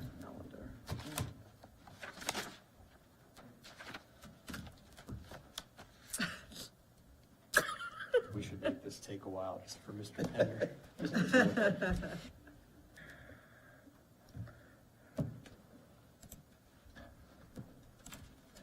I think we lost this. We're on the school calendar first, right? I have my things in order. Yes, sorry. No, I just wanted to make sure. Okay. So, here tonight to present to you the 3 calendar options that the School System Improvement Committee and the Citizens Advisory Council put together. As you know, you have a board policy that requests a committee be formed to put a calendar together and to present you all with 3 options. When I gave an update on the CAC and SSIC in the fall, you gave me permission to go straight ahead with taking the calendar options and going straight to the survey. That is what you see here tonight. The survey went to roughly 9,000 email addresses. I can't say for sure how many individuals there, because myself that has kids in the system and as an employee, I would have gotten this twice.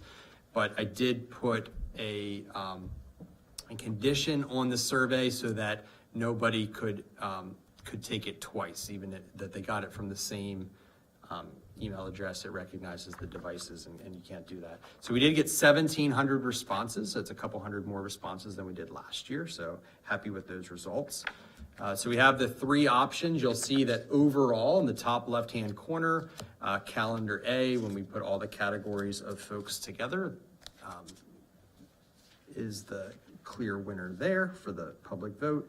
And then everybody is divided into one of the 3 next categories that are there. So nobody is in 2 of the remaining graphs. So folks that are parents, guardians, and have a student or 2 in the system, they're in the top right, voted for calendar A. individuals that are employees with no children in the system. The bottom left, you can see that they voted for calendar A as well. And then lastly, individuals that are both an employee and a parent guardian of a student in the system. They voted for calendar A as well. And so I'm happy to take questions about any of the calendars and what we put together, anything that's in the options. I will say, I just think it's kind of interesting. Calendar A is as close of a mirror to this calendar that we're living in right now, which is also a very similar mirror to the prior year's calendar as well. So it does seem like employees, the public, kind of likes the trend that we've been getting with the calendar. I don't know. We'll see if that continues next year. But I do start the committees, like Ms. Bennett and Mr. Smith could say, when we talk calendar first at the CAC meetings, with just saying it's option A because we just mirror it. And then the groups give me feedback, and that's how we build the other options. They're very engaged, that's for sure. Yeah. It's kind of late, and I want to joke that we should just pick C, because that's the lowest one on the list. And somebody would take that wrong, so. All right. One Ms. thing I Bennett, would you say, get to come to the I think meeting we and did tell it this people. year. It's late. We lost one snow day because we didn't have enough time to, I mean, I think you said it, Right, unless you get yeah. enough forward advance notice. Right. I think that should be clear thought that was to the public of when we decide that if we don't have a snow day by this date, we're not gonna lose Martin Luther King Day. If we don't have a snow day by this, we're not gonna lose the, next one. And I think that needs to be set out so people understand what's The going on. window. Because people Right. make plans for We this did stuff. actually say that we would include that on the actual physical calendar that we send out, that we will do a window if we, and I don't even recall what you said, Dr. Kibler, to be So this was just my thoughts, and I'm happy Right. to take your all's feedback. So if you notice on all the calendar options, one thing, we work out every detail for what's there for the semesters, the marking periods. One thing I don't do right away is, if we adopted that calendar, when's all the reporting, working on the bottom key, because I frankly, I don't want to do that 3 times, because I don't think it's that relevant. So what I'd like to do in the key, if it's all right, is say, if we do not have a snow day before the winter holiday, then we would not petition the state to go on Martin Luther King Day. Or And an frankly, we inclement wouldn't have weather day. time. Like we could literally be closed Well, for but football if day we or shut down something. like for. Right, for anything. Even a hurricane or something. Right, exactly, anything Yeah. prior to Christmas break. And then we would do the same thing, probably the end of January, and then we'd be committed to go President's Day as well. It gives people enough notice that. Right. And we also have to get permission from the state, even though they're approving, once you all approve this calendar, it gets submitted to the state for approval. If you want to open on one of those holidays, we have to have the State Board of Education approve that. It's considered a waiver to the COMAR Well, regulation. it would also give them time to react to that. You know, if we don't give them enough time, they're not gonna react to Right, it, then they're gonna be exactly. in limbo. Yeah, they have to have a board meeting in order So to it's gotta be at least, approve the waiver, yeah. yeah, that makes sense. So Make a motion Comments? to, We get a motion, there you go. make a motion to adopt A. A, yeah, A. Count. All those in favor? Aye. All right. Thank you. Thank you. My glasses. Dr. Kibler. Hey, Nice what to do you know? join us. What do you know? One thing I've sort of done is we've talked about a lot, getting us on track with the 4-year schedule of policy review. As you notice, we've had a bunch of policies coming up tonight for reads and votes. Tonight, what I'm asking for, based on the areas that are responsible for these 2 policies, that we would vote to rescind these 2 policies. The first, policy 610, the course fee policy, it's really just not in practice anymore. We aren't charging fees for students for our classes, and this was for supplies. The second policy is one of those, like Dr. Knoll alluded to earlier, that's from 1993, the school lunch program. This policy is really a duplicate policy. Its elements are covered in the policy you just voted for, 240. So really, just both of these policies are obsolete. Any comments? Get a motion?